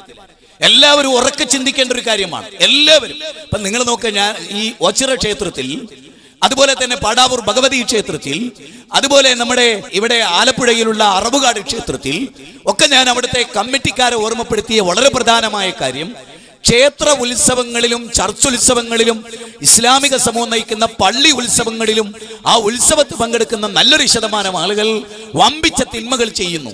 അന്ന് മദ്യപിക്കുന്നു, കൂത്താടുന്നു, പല തിന്മകളും ചെയ്യുന്നു. ഇതെന്തുകൊണ്ടുണ്ടായി? മതം ഒരിക്കലും തിന്മയല്ല നമ്മൾ പറയും. പക്ഷെ മതാഘോഷത്തിന്റെ ഭാഗമായി ഏറ്റവും കൂടുതൽ മദ്യപിക്കുന്നു എന്ന് പറഞ്ഞാൽ മതം പരാജയപ്പെടുന്നു എന്ന അർത്ഥം. കാരണം മദ്യപാനി സ്വർഗരാജ്യം ഉടമപ്പെടുത്തുകയില്ലെന്ന് ബൈബിളിൽ പറയുന്നു. മദ്യപാനി പതിതനാണെന്ന് വേദം പറയുന്നു. മദ്യപാനി സ്വർഗത്തിലെത്തുകയില്ലെന്ന് മാത്രമല്ല, അവൻ വിശ്വാസിയല്ലെന്ന് ഖുർആൻ ആവർത്തിച്ചു പറയുന്നു. മദ്യമുക്തമായ ഒരു രാജ്യം ഭരിച്ച ആളാണ് പ്രവാചകൻ. ഞാൻ ചോദിക്കുന്നത്, 3 പ്രബല മതങ്ങൾ ഇവിടെയുണ്ട്. ഈ 3 പ്രബല മതത്തിന്റെ നായകന്മാർ എന്ത് ചെയ്യുന്നു എന്ന് ഞാൻ ആത്മാർത്ഥമായി ചോദിക്കുന്നു. മനുഷ്യരെ സ്നേഹിക്കലും മനുഷ്യരുടെ രക്ഷയാണ് മതമെങ്കിൽ, അത് കേവലം കയ്യടികൾക്കപ്പുറത്താണെങ്കിൽ ഞാൻ ആത്മാർത്ഥമായി സംസാരിക്കുന്നു, ഈ മദ്യപാനത്തിന് മതസമൂഹത്തിന് എന്ത് ചെയ്യാൻ? ക്ഷേത്ര ഉത്സവത്തിൽ നിങ്ങൾ മദ്യപിക്കുക എന്ന് പറഞ്ഞാൽ നിങ്ങൾ മതഭക്തരല്ല, നിങ്ങൾ ദൈവവിശ്വാസികളല്ല. നിങ്ങളെ തിരിച്ചറിയണം. ദൈവം നോക്ക്, ക്ഷേത്രത്തിൽ നിന്ന് മദ്യപിച്ച് എന്ന് ഭാര്യയുടെ ഊരക്ക് ചവിട്ടി അവളോ ഹോസ്പിറ്റലിൽ അഡ്മിറ്റ് ചെയ്യാൻ അത് കാരണമാകുന്നുവെങ്കിൽ അത് മതമാണോ? സ്വന്തം മക്കളെ കഴുത്തി എരിച്ചു കൊല്ലാൻ ഒരു മദ്യപാനിക്ക് പ്രേരണയാകുന്നുവെങ്കിൽ അമ്മയെ ജന്മം നൽകിയ മാതാവിനെ മാതൃദേവോ ഭവ, പിതൃദേവോ ഭവ, ആചാര്യദേവോ ഭവ, അതിഥി ദേവോ ഭവ എന്ന മനുസ്മൃതിയുടെ വാചകം ഇവിടെ ആറിൽ കുഴിച്ചു മൂടപ്പെടുന്നു. അതിനെക്കുറിച്ച് ചിന്തിക്കാൻ, ന്യായമായി ചിന്തിക്കാൻ, വേദങ്ങൾ പഠിപ്പിച്ച പോലെ ജീവിക്കാത്തതിന്റെ കുഴപ്പം ഏത് മതസമൂഹത്തിനും ഇന്നുണ്ട്. അത് ഞാൻ ഗൗരവമായി പറയും. ഞാൻ രാഷ്ട്രീയക്കാരനല്ല, ഒരു രാഷ്ട്രീയത്തിലും ഞാൻ വിശ്വസിച്ചിട്ടുമില്ല, പ്രവർത്തിച്ചിട്ടുമില്ല. പക്ഷെ എനിക്ക് ശക്തമായൊരു മതമുണ്ട്. അള്ളാഹു അവതരിപ്പിച്ച മതം, പ്രപഞ്ചത്തിന്റെ നാഥൻ അവതരിപ്പിച്ച മതം, അത് മനുഷ്യവാസം മുതൽ ഇന്ന് വരെ നിലനിൽക്കുന്ന ദൈവത്തിന്റെ മതം. സൂര്യന് മതമുണ്ടോ പ്രിയപ്പെട്ടവരെ? ഉണ്ടെന്ന് ഞാൻ പറയുന്നു. സൂര്യന്റെ മതം ദൈവത്തിന് സമർപ്പിതമാണ്. അതിന് അറബിയിൽ ഇസ്ലാം എന്ന് പറയും. അത് ഏതെങ്കിലും ഒരു കാലത്തിന്റെ മതമല്ല. ഞാൻ പറയുന്നത് സൂര്യനും ചന്ദ്രനും നക്ഷത്രങ്ങളും ഒക്കെ ഒരു പോയിന്റ് മാത്രം നിങ്ങൾ ചിന്തിച്ചിട്ടുണ്ടോ? മനുഷ്യരിടപെടുന്നിടത്തൊക്കെ പ്രശ്നമുണ്ട്. നമ്മൾ 8 മണിക്ക് സ്റ്റാർട്ട് ചെയ്യണം, നമ്മുടെ യോഗം 8 മണി കഴിഞ്ഞിട്ടാണ് നമ്മൾ തുടങ്ങുന്നത്. പക്ഷെ സൂര്യൻ 6:30 ഉദിക്കുമെന്ന് പറഞ്ഞാൽ 6:28 ഉദിക്കില്ല, 6:32 ഉദിക്കാതെ പോവുകയുമില്ല. 6:30 ഷാർപ്പിന് ആ സൂര്യനെ കൺട്രോൾ ചെയ്യുന്ന ശക്തി ആരാ? അതാരാ? അത് ഒരാൾ പറയാണ്. എൻ്റെ ഏറ്റവും പ്രിയപ്പെട്ട സുഹൃത്തുക്കൾക്കൊക്കെ ഞാൻ ഈ സന്ദേശം എത്തിച്ചു കൊടുത്തിട്ടുണ്ട്. എൻ്റെ നാട്ടിൽ തന്നെ ഇതുപോലെ ഞാൻ ചോദിക്കുന്നത്, സൂര്യനെ കണിശമായി നിയന്ത്രിക്കുന്ന ഒരു ശക്തി ഉണ്ടെന്നത് ഉറപ്പാണ്. മുഹമ്മദ് നബി സല്ലല്ലാഹു അലൈഹി വസല്ലം ജനിക്കുന്നതിന് മുമ്പ് സൂര്യനുണ്ട്. അതുകൊണ്ട് തന്നെ അദ്ദേഹമല്ല അതിന്റെ കൺട്രോളർ എന്ന് ഉറപ്പാണ്. സായിബാബ മരിച്ചു, അദ്ദേഹത്തിന്റെ 2 കിഡ്നിയും വീക്കായി. പക്ഷെ അദ്ദേഹം അറിഞ്ഞില്ല. അദ്ദേഹത്തിന്റെ ശ്വാസകോശം കേടുവന്നു, അദ്ദേഹം അറിഞ്ഞില്ല. ഭൂമിയിലേക്ക് മറിഞ്ഞു വീണതിന് ശേഷമാണ് ആന്തരിക അവയവങ്ങളിൽ അനാട്ടമി പഠിച്ച ആളുകൾക്കറിയാം, പ്രത്യേകിച്ച് ഡോക്ടേഴ്സിന്, ആന്തരിക അവയവങ്ങൾ കംപ്ലീറ്റ് തകർന്നു പോയിരുന്നു അദ്ദേഹത്തിന്റെ. അത് അറിയാൻ പോലും അദ്ദേഹത്തിന് സാധിച്ചില്ല. നമ്മളെപ്പോലെ വായു ശ്വസിച്ച്, നമ്മളെപ്പോലെ വെള്ളം കുടിച്ചു, മഹാനായ ഒരു ജീവകാരുണ്യ പ്രവർത്തകൻ, അങ്ങനെ നിങ്ങൾക്ക് കരുതാം. ആ വ്യക്തിയെ പോലും നമ്മളിൽ പലരും ആരാധിക്കുമ്പോഴും നാം ഓർക്കണം, അദ്ദേഹം മരിച്ചുപോയി. അദ്ദേഹം മരിച്ചപ്പോൾ ആകാശം നിശ്ചലമായില്ല, ഭൂമി ചലിക്കാതിരുന്നില്ല. സെക്കൻഡിൽ 30 കിലോമീറ്റർ വേഗതയിലാണ് ഭൂമി സഞ്ചരിക്കുന്നത്. സെക്കൻഡിൽ 280 കിലോമീറ്റർ വേഗതയിലാണ് സൂര്യൻ സഞ്ചരിക്കുന്നത്. വകുല്ലും ഫീ ഫലകിൻ യസ്ബഹൂൻ, എല്ലാ ഗോളങ്ങളും അതിന്റെ ഭ്രമണമണ്ഡലങ്ങളിൽ നീന്തി തുടിക്കുന്നു എന്ന് ഖുർആനിലെ 36-ാം അധ്യായം 39-40 വചനങ്ങൾ. ഞാൻ ചോദിക്കുന്നത്, സൂര്യനും ചന്ദ്രനും തമ്മിൽ പ്രശ്നമില്ല, ഗോളങ്ങൾ തമ്മിൽ പ്രശ്നമില്ല, എല്ലാം കറക്റ്റാണ്. ഭൂമിയുടെ സഞ്ചാരം കറക്റ്റാണ്. അതുകൊണ്ടാണ് ഹേമന്തങ്ങളും വസന്തങ്ങളും ഗ്രീഷ്മങ്ങളും വരുന്നത്. എന്നാൽ മനുഷ്യൻ എന്ന മഹാബുദ്ധിജീവി അവന്റെ കൊള്ളരുതായ്മ കൊണ്ട് ഇടപെടുന്ന മേഖലകളിലെല്ലാം കുഴപ്പമുണ്ട്. എങ്കിലും ഞാൻ നിങ്ങളോട് തിരിച്ചു ചോദിക്കുന്നു, ഈ സൂര്യനെയും ചന്ദ്രനെയും കൺട്രോൾ ചെയ്യുന്ന ഈശ്വരൻ, അതിനെ നയിക്കുന്ന സാക്ഷാൽ പ്രപഞ്ചത്തിന്റെ നാഥൻ, അതിനെ ആ സൂര്യനും ചന്ദ്രനും ആ നാഥനെ അനുസരിച്ചപ്പോൾ എല്ലാ പ്രശ്നങ്ങളോട് അവസാനിച്ചു. എങ്കിൽ ആ നാഥൻ അവതരിപ്പിച്ച ഒറിജിനൽ മതം അന്വേഷിച്ച് കണ്ടെത്താൻ നമുക്ക് സാധിക്കും. തമസോമാ ജ്യോതിർഗമയ, തമസിൽ നിന്ന് ഇരുട്ടിൽ നിന്ന് വെളിച്ചത്തിലേക്ക്, അല്ലെ, ഇരുട്ടിൽ നിന്ന് വെളിച്ചത്തിലേക്ക്. ആ വെളിച്ചത്തിലേക്ക് നമ്മൾ എങ്ങനെ എത്തും? അന്വേഷണമാണ്. അപ്പൊ നിങ്ങൾ നോക്ക്, ഞാൻ നേരത്തെ പറഞ്ഞ ശ്രുതികൾ, സ്മൃതികൾ. എന്താണ് ശ്രുതി, എന്താണ് സ്മൃതി?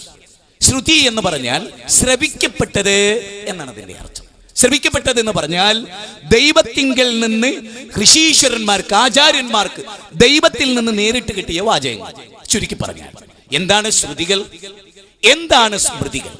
സ്മൃതികൾ എന്ന് പറഞ്ഞാൽ ആചാര്യന്റെ സ്മൃതിപഥത്തിൽ നിന്നും അയാൾ ഉദ്ധരിച്ച തത്വങ്ങൾ, വചനാമൃതങ്ങൾ എന്ന് വേണമെങ്കിൽ പറയാം. സഹോദരങ്ങളെ, ഇത് രണ്ടിനെയും വ്യത്യസ്തമായി വേർതിരിച്ച് അതിലേതൊക്കെയാണ് ശ്രുതികൾ? ശ്രുതികളിൽ ഋഗ്വേദം വരും, സാമവേദം വരും, അഥർവവേദം വരും, യജുർവേദം വരും. എങ്കിൽ ഞാൻ ചോദിക്കുന്നു, ഞാൻ എൻ്റെ ഏറ്റവും പ്രിയപ്പെട്ട എൻ്റെ സുഹൃത്തും എൻ്റെ ക്ലാസ്സിൽ പഠിച്ച രാകേഷ്, ഞാൻ അവൻ്റെ വീട്ടിൽ ചെന്നപ്പോൾ അവനോട് പറഞ്ഞു, ചതുർവേദങ്ങൾ നീ വായിക്കാറുണ്ടോ? അപ്പൊ എന്നോട് ചോദിച്ചു, നീ എന്തിനാ പോയി നോക്കണത്, ഞങ്ങളുടെ വേദമല്ലേ. എടാ, നീ അത് വായിച്ചിട്ടുണ്ടോ? പറഞ്ഞു, ഞാൻ കുറച്ചൊക്കെ വായിച്ചു. പൂർണ്ണമായി വായിച്ചിട്ടുണ്ടോ? ഋഗ്വേദത്തിന്റെ 10 മണ്ഡലങ്ങൾ വായിച്ചിട്ടുണ്ടോ നീ? ഞാൻ പറഞ്ഞു, നീ യജുർവേദം എടുക്ക്. യജുർവേദത്തിന്റെ 32-ാം അധ്യായം 2-ാമത്തെ ശ്ലോകം നീ ഒന്ന് ചൊല്ലി നോക്കിയേ. ആ ശ്ലോകത്തിൽ നീ വായിച്ചൊന്ന് അർത്ഥം പറഞ്ഞേ. ആ ശ്ലോകം ഇങ്ങനെയാണ്, നത്തസ്യ പ്രതിമാ അസ്തി. അതിന് ചുരുക്കമാണ് ഞാൻ പറയും, നത്തസ്യ പ്രതിമാ അസ്തി. ദൈവത്തിന് പ്രതിമയില്ല, ദൈവത്തിന് പ്രതിമയില്ല. അത് വായിച്ചവൻ എന്റെ മുഖത്ത് നോക്കി. ഇത്ര കൃത്യമായി അധ്യായ നമ്പറും വചന നമ്പറും നീ എങ്ങനെ കണ്ടു? വർഗീയതയില്ലാതെ വേദം പഠിച്ചപ്പോ എനിക്ക് കിട്ടി. അത് നിനക്ക് പറഞ്ഞു തരേണ്ട എന്റെ ബാധ്യതയാണ്. ദൈവത്തിന് വിഗ്രഹമില്ലെന്നും ആ വിഗ്രഹത്തിലൂടെ നീ ദൈവത്തിൽ എത്തുന്നത് ശരിയല്ലെന്നും വേദം അവിടെ പഠിപ്പിക്കുന്നു. അതുകൊണ്ട് നിന്റെ ബാധ്യതയാണ് യജുർവേദം അനുസരിച്ച് ജീവിക്കുക എന്ന്. കാരണം യജുർവേദം ദൈവത്താൽ അവതരിപ്പിക്കപ്പെട്ടത് എന്നാണ് വിശ്വാസം. പല വാചകങ്ങളും അതിൽ പിന്നീട് കടത്തിക്കൂട്ടി. ഡോക്ടർ രാധാകൃഷ്ണൻ ഇന്ത്യൻ ഫിലോസഫിയിൽ, Pandit Jawaharlal Nehru glimpse of world ഹിസ്റ്ററിയിൽ, അതുപോലെ തന്നെ ഞാൻ നേരത്തെ പറഞ്ഞ ലൈറ്റ് ഓഫ് ട്രൂത്തിന്റെ ആര്യ സമാജത്തിന്റെ സ്ഥാപകനായ സ്വാമി ദയാനന്ദ സരസ്വതി 8 വോള്യമായി വിവേകാനന്ദ സാഹിത്യ സർവസ്വം 8 വോള്യമായി ഇപ്പൊ നമുക്ക് കിട്ടും വായിക്കാൻ.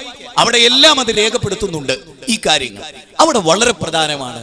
ഞാൻ എറണാകുളം വൈറ്റിലയിലാണ്, ഈരാറ്റുപേട്ടയിൽ തൊട്ടടുത്ത് ഈരാറ്റുപേട്ട പാലായിലെ മാത്യു സാറൊക്കെ ആയിട്ട് എനിക്ക് ബന്ധമുണ്ടായിരുന്നു. അതിന്റെ ലെക്ചർ അവിടുത്തെ കോളേജിലെ ഞങ്ങൾ ഒന്നിച്ചൊരു മലയാളി സമ്മേളനത്തിൽ ഖത്തറിൽ പങ്കെടുത്തിട്ടുണ്ട്.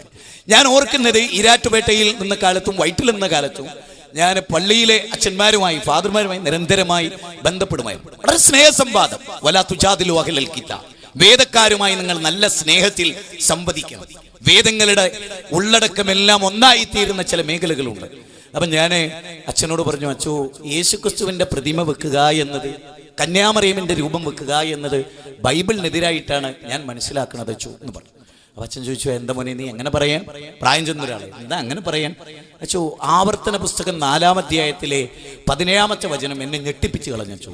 അതിനെതിരാണ് നിങ്ങൾ ഈ ചെയ്യുന്നത് ഞാൻ മനസ്സിലാക്കുന്നു. എന്റെ സ്നേഹമാണിത് നിങ്ങളോട് പറയാൻ. സാധാരണ ആളുകൾ വിചാരിക്കാതെ ചൂണ്ടിക്കാണിച്ചാൽ തമ്മിൽ തെറ്റുമല്ലോ. ഇല്ല, അറിയാത്തത് കൊണ്ടാണ്. അറിവില്ലാത്തതിന്റെ ശത്രുവാകും മനുഷ്യൻ. സത്യമാണ്, അറിയാത്തതിന്റെ ശത്രു മനുഷ്യനായി തീരും. അപ്പൊ ഞാൻ അദ്ദേഹത്തോട് പറഞ്ഞു, നിങ്ങൾ ബൈബിൾ എടുത്തു നോക്കൂ, അതിലെ വാചകം ഇങ്ങനെയാണ്.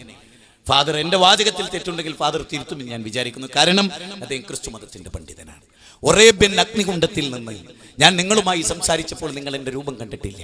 അതുകൊണ്ട് തന്നെ ഒരു സ്ത്രീയുടെയോ പുരുഷന്റെയോ രൂപമുണ്ടാക്കി നിങ്ങൾ ദൂഷിതനാകരുത്.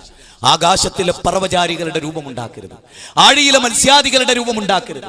ഉരകവർഗങ്ങളുടെ രൂപമുണ്ടാക്കരുത്. അതിന്റെ മുമ്പിലൊന്നും നിങ്ങൾ പ്രണാമമർപ്പിക്കരുത്. നിങ്ങൾ സാക്ഷാൽ ഈശ്വരനെ ആരാധിക്കുക എന്ന്. പുറപ്പാടിലെ 20-ാം അധ്യായം 1 മുതൽ 6 വരെയുള്ള വചനം, മിസ്രിം ദേശത്തു നിന്നും അടിമ ഭവനത്തിൽ നിന്നും നിന്നെ കൊണ്ടുവന്നവനായ ഞാനാകുന്നു നിന്റെ കർത്താവ്. മേലെ സ്വർഗത്തിലുള്ളതിന്റെയോ താഴെ ഭൂമിയിലുള്ളതിന്റെയോ വെള്ളത്തിനടിയുള്ളതിന്റെയോ ഒന്നിന്റെയും പ്രതിമ അരുത്. അവക്ക് മുമ്പിൽ നീ സാഷ്ടാംഗം പ്രണമിക്കരുത്. ഞാൻ ഈ പോയിന്റ് പറയാൻ എന്നെ പ്രേരിപ്പിച്ചൊരു സ്നേഹവശമുണ്ട്. അതെന്താണ്? BR അംബേദ്കറിന്റെ പ്രതിമ തകർക്കപ്പെട്ടു ബോംബെയിൽ. 4 ആളാണ് കൊല്ലപ്പെട്ടത്. ആദ്യമായി BR അംബേദ്കറിന്റെ പ്രതിമയിൽ ചെരുപ്പിയാർത്തി അനാദരിച്ചു. വമ്പിച്ച പ്രശ്നമുണ്ടായി ബോംബെയിൽ. പിന്നെ 4 ആൾ കൊല്ലപ്പെട്ടു. ഒറീസയിൽ ക്രൈസ്തവ രൂപങ്ങൾ തകർക്കപ്പെട്ടു. പരസ്പരം അങ്ങോട്ടും ഇങ്ങോട്ടും ശ്രീനാരായണ ഗുരുവിന്റെ പ്രതിമ തകർക്കപ്പെട്ട അവസരങ്ങൾ ഉണ്ടായിട്ടുണ്ട് ഇവിടെ. അപ്പോഴൊക്കെ നമുക്കിടയിൽ കലാപങ്ങൾ ഉണ്ടായി. എന്നാൽ പ്രതിമയില്ലാത്ത ഒരു ലോകവും ജീവിതവും മതഗ്രന്ഥങ്ങൾ പഠിപ്പിക്കുന്നുണ്ടെങ്കിൽ അതാണ് നമ്മൾ സ്വീകരിക്കേണ്ടതെങ്കിൽ, മതപ്രമാണങ്ങളെ അവലംബിച്ചാണ് ഞാനും നിങ്ങളും ജീവിക്കേണ്ടതെങ്കിൽ, ഞാൻ ചോദിക്കുന്നു, മതം പഠിപ്പിച്ചെടുത്ത് നിന്നാൽ പോരെ? അതിനപ്പുറത്തുള്ള നമ്മുടെ ചിന്തയും നമ്മുടെ വ്യാഖ്യാനവും നമ്മുടെ ഉദാഹരണവും ശരിയാണോ? എങ്കിൽ ദൈവത്തിന് എന്ത് പ്രസക്തിയാണുള്ളത്?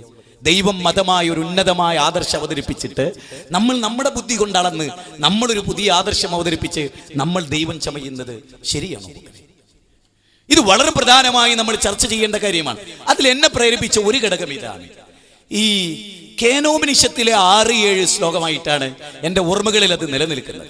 യക്ഷുഷാന പശ്യതി യേന ചക്ഷുംഷി പശ്യതി തദേവ ബ്രഹ്മത്വം വിത്തി നേതം യതിതമുപാസതേ യശ്രോത്രേണ ശൃണോതി ശ്രോത്രമിദം ശ്രുതം തദേവ ബ്രഹ്മത്വം വിത്തി നേതം യതിതമുപാസതേ.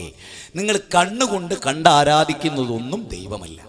നിങ്ങളെ കണ്ണിന് കാഴ്ച നൽകിയവൻ ആരോ, നിങ്ങളുടെ കണ്ണ് പ്രാപിക്കാത്തവനാരോ, അവനാണ് സാക്ഷാൽ ദൈവം. നോക്കൂ, വിശുദ്ധ ഖുർആനിലെ 6-ാം അധ്യായം 93 മുതൽ 104 വരെയുള്ള വചനം പരിശോധിച്ചാൽ നിങ്ങൾക്ക് കാണാം, ലാ തുദ്രികുഹുൽ അബ്സാർ വഹു യുദ്രികുൽ അബ്സാർ. ദൈവത്തെ ഒരാളും കണ്ടിട്ടില്ല. ദൈവമാണ് നിങ്ങളുടെ കണ്ണിന് നിർച്ചം നൽകി. ബൈബിളിലുമുണ്ട്. ഫാദർ, ഞാൻ വിചാരിക്കുന്ന ഒരു വാചകം, അവന്റെ സ്വരം ഒരു നാളും ഒരാളും കേട്ടിട്ടില്ല, അവൻ ഒരു നാളും ഒരാളും കണ്ടിട്ടില്ല. ആ സാക്ഷാൽ പടച്ചതമ്പുരാനെ. അപ്പൊ മാർക്കോസിന്റെ 12-ാം അധ്യായം 29-ാമത്തെ വചനത്തിൽ പറയുന്നത് ഏറ്റവും പ്രധാനമായ കൽപ്പന ഏതാണ്? അതിന് മഹാനായ യേശുക്രിസ്തു പറയുന്ന വാക്ക്, ഇസ്രായേലേ കേട്ടാലും നമ്മുടെ ദൈവമായ കർത്താവ് ഏക കർത്താവ്, അവനെ പൂർണ്ണ ഹൃദയത്തോടെ പൂർണ്ണ ആത്മാവോടെ പൂർണ്ണ മനസ്സോടെ സ്നേഹിക്കുക, ആരാധിക്കുക എന്നുള്ളതാണ്. മത്തായിയുടെ സുവിശേഷം 7-ാം അധ്യായം 21-ാമത്തെ വചനമോ, ദൈവമേ ദൈവമേ എന്ന് എന്നെ വിളിക്കുന്ന ഏവരുമല്ല, സ്വർഗസ്ഥനായ എന്റെ പിതാവിന്റെ ഹിതം ചെയ്യുന്നവരെ സ്വർഗരാജ്യത്തിൽ പ്രവേശിക്കുന്നത്. പിതാവിന്റെ ഹിതം എന്താണ്? അത് 10 കമാൻഡ്മെന്റ്സിലെ 1-ാമത്തെ വാചകം വായിച്ചാൽ മതി. 10 കൽപ്പനകളിലെ ഒന്നാമത്തെ വാചകം എന്താ? ദൈവത്തെ അല്ലാതെ നീ ആരാധിക്കരുത്, അവനല്ലാത്ത ഒന്നിന്റെ രൂപമുണ്ടാക്കരുത് എന്നാണ്. അതുകൊണ്ട് നിങ്ങളോടൊക്കെ എനിക്ക് കാരണം എന്താണെന്നറിയോ, ഞാനിത് പഠിച്ചിട്ട് നിങ്ങൾക്കിത് പറഞ്ഞു തന്നില്ലെങ്കിൽ എനിക്ക് ഈ അവസരം ഉണ്ടാക്കി തന്ന ഈശ്വരന്റെ മുമ്പിൽ ഞാൻ കുറ്റക്കാരനാവും. നിങ്ങളും എനിക്കെതിരെ തിരിയും. മരണത്തിന് ശേഷമുള്ളൊരു ജീവിതത്തിൽ നിങ്ങൾ എന്നോട് ചോദിക്കും, നിങ്ങൾ ഒരു മതപണ്ഡിതനായിട്ട് നിങ്ങൾ പഠിച്ചിട്ട് ഞങ്ങളെ വേദത്തിലുള്ളത് പോലും നിങ്ങൾ അറിഞ്ഞിട്ട് നിങ്ങൾ ഞങ്ങളെ സുഖിപ്പിച്ച് കയ്യടി കിട്ടാൻ പ്രസംഗിച്ചുവല്ലോ, അതിന്റെ കാരണത്താൽ ഞങ്ങൾ ദൈവത്തിന്റെ ശിക്ഷയിൽ അകപ്പെട്ടുവല്ലോ എന്ന് നിങ്ങൾ എന്നോട് ചോദിക്കും. ആത്മാർത്ഥമായാണ് ഞാൻ പറയുന്നത്, വേറൊരു ഉദ്ദേശവും ഇതിലില്ല.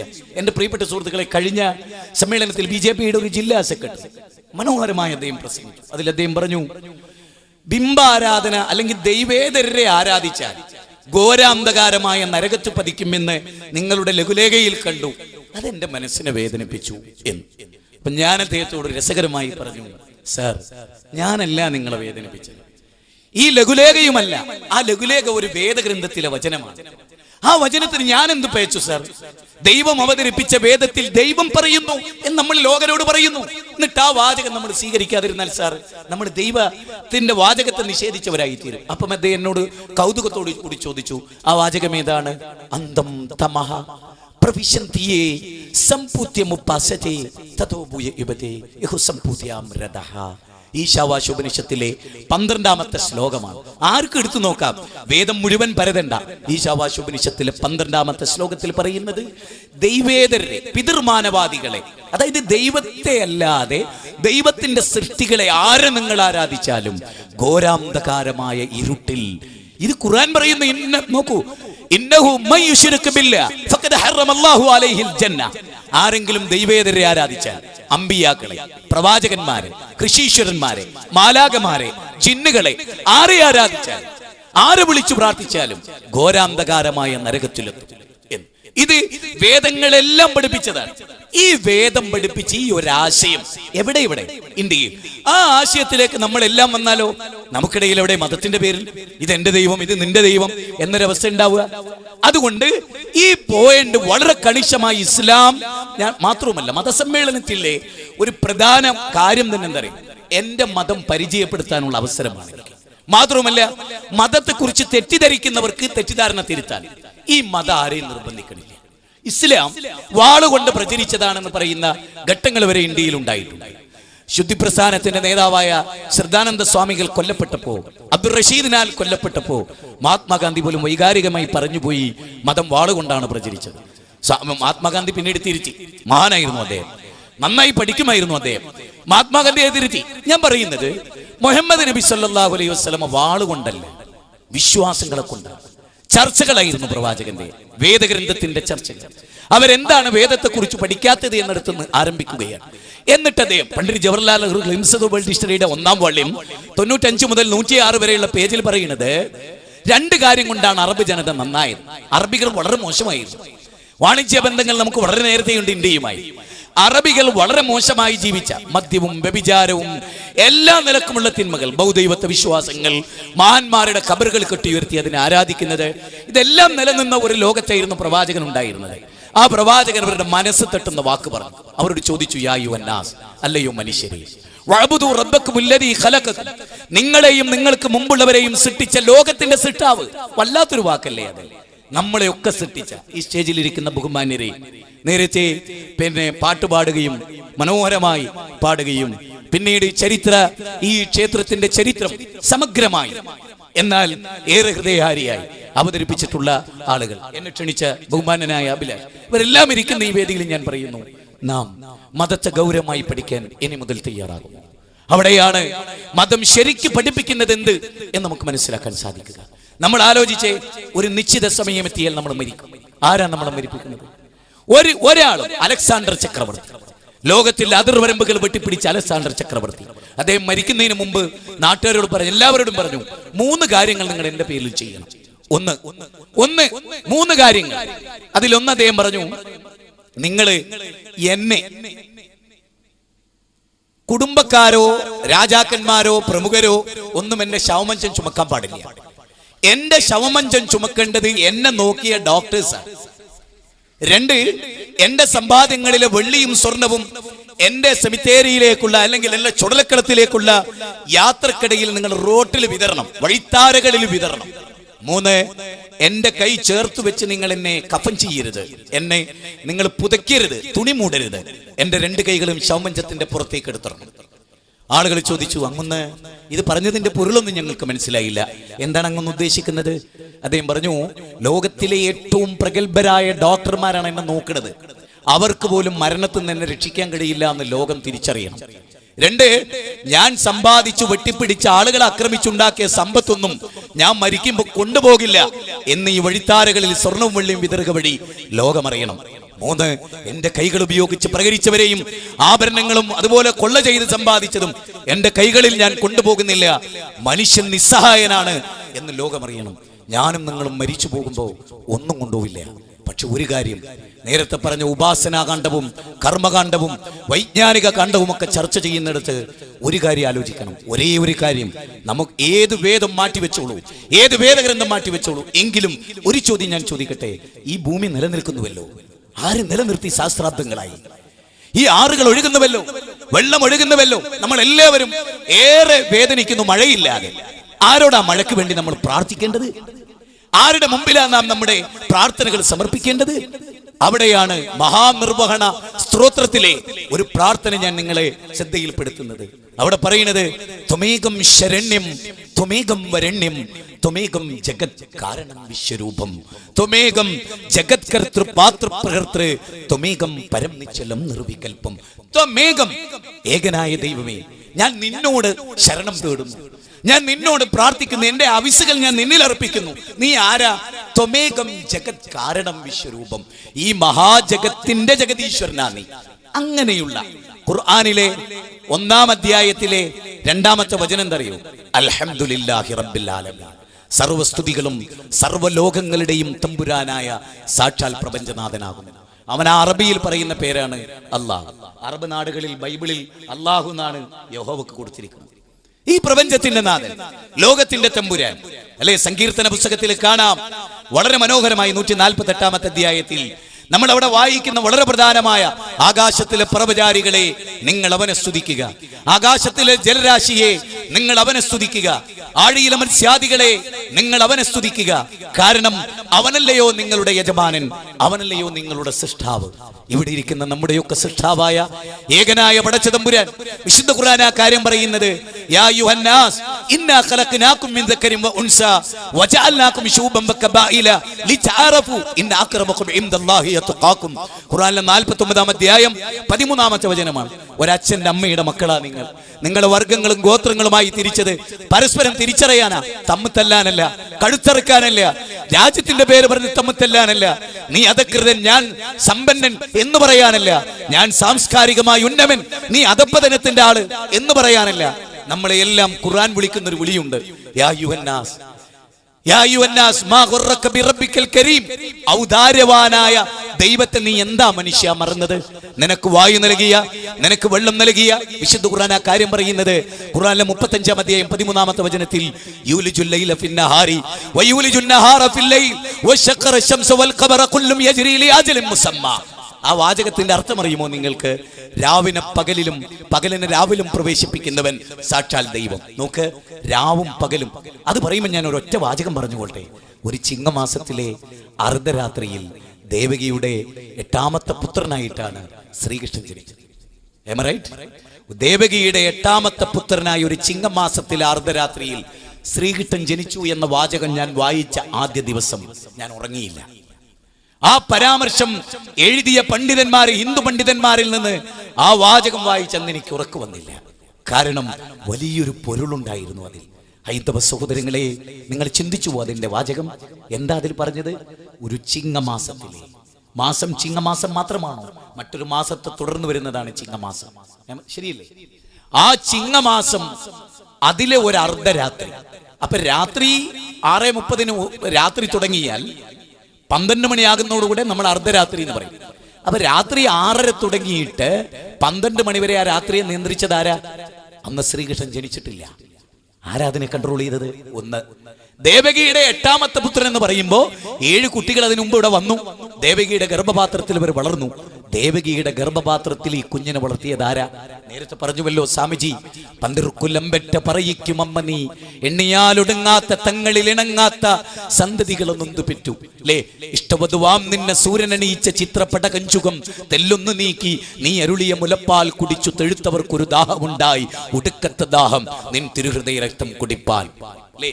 കൂമന്റെ മൂളലായി പേടിപ്പെടുത്തുന്നതും കുയിലിന്റെ കൂകലായി പേടി മാറ്റുന്നതും പിന്നെ ഒരു ശസിനെ തോളിലേറ്റുന്നതും സായന്തനങ്ങളെ ചെപ്പിലൊതുക്കുന്നതും സന്ധിയെ എടുത്തു നീ കാട്ടിൽ മറയുന്നതും കണ്ണാല കണ്ടിട്ട് സർവം സഖയായി നീ നിന്നതും എന്ന ONV കുറുപ്പിന്റെ മനോഹരമായ കവിതയിൽ നാം വായിക്കുന്നുണ്ട് അല്ലേ.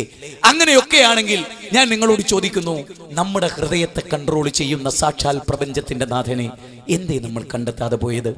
ആ സിട്ടാവിനെ ആരാധിക്കുന്നിടത്ത് നമ്മൾ ഒന്നിച്ചാൽ മനോഹരമായിരിക്കും നമ്മുടെ ലോകം, മനോഹരമായിരിക്കും നമ്മുടെ ലോകം. മാത്രവുമല്ല, ഒരു പോയിന്റ് കൂടെ ഞാൻ പറയാം. സാക്ഷാൽ പ്രപഞ്ചനാഥനെ ആരാധിക്കാതിരുന്നാൽ ദൈവസന്നിധിയിൽ നമ്മൾ കുറ്റക്കാരാകും, നമ്മൾ ശിക്ഷിക്കപ്പെടും. ഞാൻ അതിനൊരു ഉദാഹരണം പറയാം. ഭാര്യ, ഒരു പുരുഷന്റെ ഭാര്യ, പിതാരക്ഷിതി കൗമാരേ ഭർത്തൃരക്ഷിതി യൗവനേ പുത്രോരക്ഷിതി വാർദ്ധക്യേ രക്ഷന്തി സ്ഥവിരേ പുത്ര നസ്ത്രീ സ്വാതന്ത്ര്യമർഹിതി. മനുസ്മൃതിയുടെ 9-ാം അധ്യായത്തിലാണെന്നാണ് എൻ്റെ ഓർമ്മ. 3-ാമത്തെ സൂക്തമായിട്ടാണ് ഞാൻ ഓർക്കുന്നത്. നോക്ക്, പിതാരക്ഷിതി കൗമാരേ ഭർത്തൃരക്ഷിതി യൗവനേ.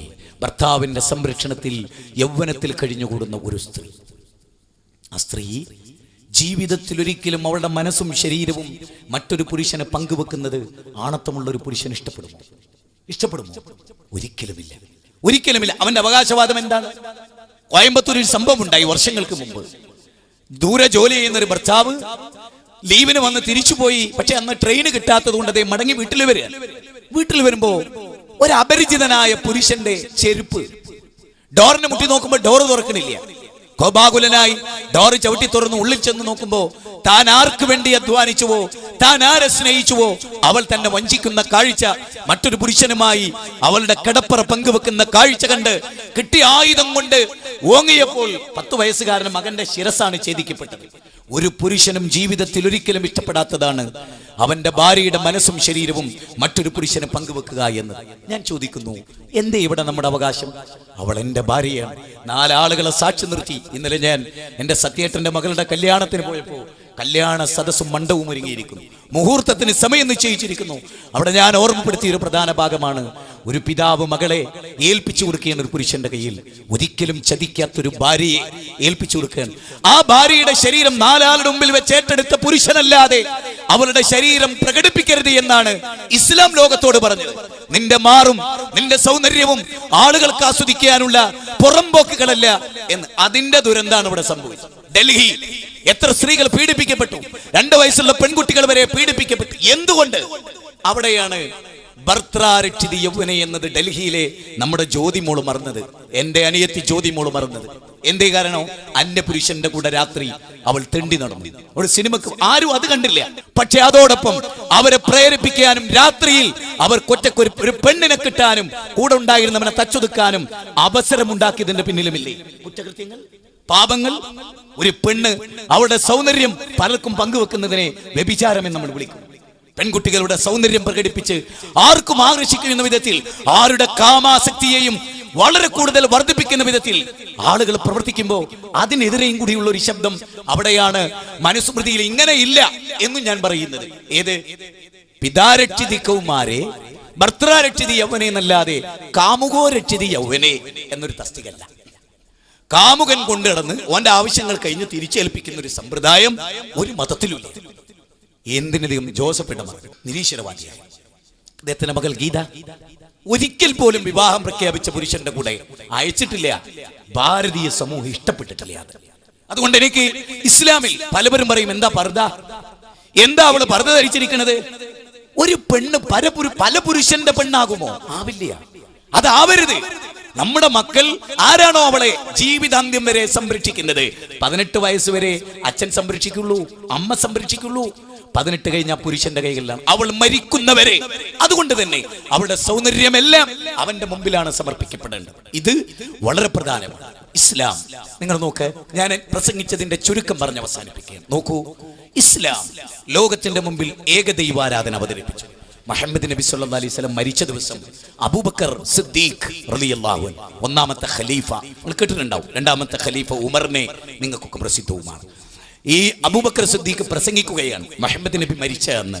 അദ്ദേഹം പറഞ്ഞു, ആരെങ്കിലും മുഹമ്മദ് നബിയാണ് ആരാധിക്കുന്നതെങ്കിൽ കത് മാത്ത, അദ്ദേഹം മരിച്ചു, മരിച്ചവരെ ആരാധിച്ചുകൂടാ, മരിച്ചുപോയവരെ ആരാധിച്ചുകൂടാ. അംബാത്തുൻ ഗൈറു അഹിയാഇൻ, അവർ ജീവിച്ചിരിക്കുന്നവരല്ല, മരിച്ചവരാണ്. മരിച്ചത് എന്തുകൊണ്ടാണ്? അവരുടെ കഴിവുകേട് കൊണ്ടാണ്. മരണത്തെ അതിജയിക്കാൻ അവർക്ക് കഴിയില്ല. അതുകൊണ്ട് മരണത്തിന് കീഴൊതുങ്ങുന്ന മനുഷ്യരെ സർവശക്തൻ എന്ന നിലയിൽ ആരാധിക്കരുത്. എന്നിട്ട് അബൂബക്കർ സിദ്ദീഖ് റളിയല്ലാഹു അൻഹു പറഞ്ഞു, നിങ്ങൾ ആരെങ്കിലും പ്രപഞ്ചത്തിന്റെ നാഥനായ സാക്ഷാൽ അല്ലാഹുവിനെയാണ് ആരാധിക്കുന്നതെങ്കിൽ അവൻ ഒരിക്കലും മരിക്കില്ല. ഒരിക്കലും മരിക്കാത്ത ദൈവത്തെയാണ് നമ്മൾ ആരാധിക്കേണ്ടത്. നമ്മളെക്കാൾ പ്രായം കുറഞ്ഞ, നമ്മളെക്കാൾ ശേഷി കുറഞ്ഞ, നമ്മളെക്കാൾ കഴിവ് കുറഞ്ഞ മനുഷ്യരെയല്ല നമ്മൾ ആരാധിക്കേണ്ടത്. ഒരു ചോദ്യം ഞാൻ ആ വിഷയത്തിൽ ചോദിച്ച ആ വിഷയം അവസാനിപ്പിക്കുന്നു. സുഹൃത്തുക്കളെ, ഏതെങ്കിലും ഒരു പശു, ഏതെങ്കിലും ഒരു പാമ്പ്, ഏതെങ്കിലും ഒരു മരം, ഏതെങ്കിലും ഒരു ജന്തു മനുഷ്യനെന്ന മഹാബുദ്ധിജീവിയെ ആരാധിച്ചിട്ടുണ്ടോ? ഇന്ന് വരെയില്ല. മനുഷ്യനെന്ന മഹാബുദ്ധിജീവി കല്ലും മുള്ളും മുരടും മൂർഖൻ പാമ്പും കാഞ്ഞിരക്കുറ്റിയും ആൽത്തറകളും മക്ബറകളും ജാറങ്ങളും പുണ്യപുഷ്പങ്ങളും മണ്ഡപങ്ങളും പ്രവാചകന്മാരും അമ്പിയാക്കളും ബീവിമാരും ദേവിമാരും എല്ലാറ്റിനെയും മലക്കുകളെയും ജിന്നുകളെയും സൃഷ്ടികളെ അവർ ആരാധിക്കുന്നു. സൃഷ്ടിയാരാധന അപകടമാണ്. സൃഷ്ടിയാരാധന അപകടമാണ്. സൃഷ്ടാവിനെയാണ് ആരാധിക്കേണ്ടത്. അവൻ്റെതാണ് ഇതെല്ലാം. നമ്മൾ എന്തു വർണ്ണിച്ചാലും ആ സൃഷ്ടാവിനെ ആരാധിക്കണമെന്നാണ് ലോക മതം, പ്രപഞ്ചത്തിന്റെ നാഥന്റെ മതം, സൂര്യനെയും ചന്ദ്രനെയും സൃഷ്ടിച്ച സൃഷ്ടാവിന്റെ മതം. അതാണ് ഞാൻ ഉൾക്കൊണ്ട മതം എന്ന് ഞാൻ നിങ്ങളോട് പറയുന്നു. എന്നാൽ ഖുർആൻ പറഞ്ഞു, ലാ ഇക്റാഹ ഫിദ്ദീൻ, ഒരു മതത്തിലും ബലാത്കാരമില്ല. ശരിക്കും മനുഷ്യ സൗഹാർദ്ദം, നേരത്തെ ഫാദർ പറഞ്ഞു, മതസൗഹാർദ്ദമല്ല, മനുഷ്യ സൗഹാർദ്ദമാണ്. എനിക്ക് വളരെ ഇഷ്ടപ്പെട്ടു. ഞാൻ വളരെയേറെ കൊതിക്കുന്ന ഒരു വാചകമാണ്. കാരണം മതസൗഹാർദ്ദമല്ല, അത് നമ്മൾ തെറ്റിദ്ധരിച്ച മതസൗഹാർദ്ദം എന്നുള്ള പദം മാറ്റി ഇനി മുതൽ മണിമലയിലെ മഹാസമ്മേളനത്തിൽ നിങ്ങൾ മാനവിക സൗഹാർദ്ദം എന്ന് കൊടുക്കണം. എന്താ കാരണം എന്നറിയാം? ഒരു ഉദാഹരണത്തിലൂടെ ഞാൻ പറയാം. വളരെ ലളിതമായ ഒരു ഉദാഹരണം. ഇവിടെ നിലവിളക്ക് എന്റെ വിശ്വാസത്തിന് പാടില്ല. മന്ത്രി കുഞ്ഞാലിക്കുട്ടി നിലവിളക്ക് കൊടുത്താത്തത് വിവാദമായി. യേശുദാസ് പറഞ്ഞു, വെളിച്ചത്തിനെതിരാണ് കുഞ്ഞാലിക്കുട്ടി. മുസ്ലിം പണ്ഡിതന്മാർ വിശദീകരിച്ചു കൊടുത്തു, വെളിച്ചത്തിനെതിരല്ല. ഈ ട്യൂബ് ലൈറ്റുകളെല്ലാം കത്തുന്നതിനിടയിൽ, ഈ വലിയ ബൾബ് പ്രകാശിക്കുന്നതിനിടയിൽ പ്രകാശത്തിന് വേണ്ടിയല്ല നിലവിളക്ക് കൊടുക്കുന്നത്, അഗ്നി ആരാധനയുടെ ഭാഗമാണ്. മുസ്ലിമായ എനിക്ക് അഗ്നി ആരാധന പാടില്ല. പക്ഷെ എനിക്ക് ഇവരുടെ കൂടെ എല്ലാം ഇരിക്കാം. ഇവർ വിളമ്പുന്ന ചോറ് കഴിക്കാം, ഇവരുടെ വീട്ടിൽ ക്ഷണിക്കപ്പെട്ടാൽ കല്യാണത്തിന് പോകാം. പക്ഷെ എന്റെ ആരാധനയെ കളഞ്ഞു കുളിച്ചുകൊണ്ട് എന്റെ വിശ്വാസത്തെ മാറ്റിവെച്ച് എനിക്കിഷ്ടമില്ലാത്ത മറ്റൊരു വിശ്വാസത്തിൽ എന്നെ നിർബന്ധിക്കൽ, അതാണ് തീവ്രവാദം, അതാണ് ഭീകരവാദം. അത് പാടില്ല.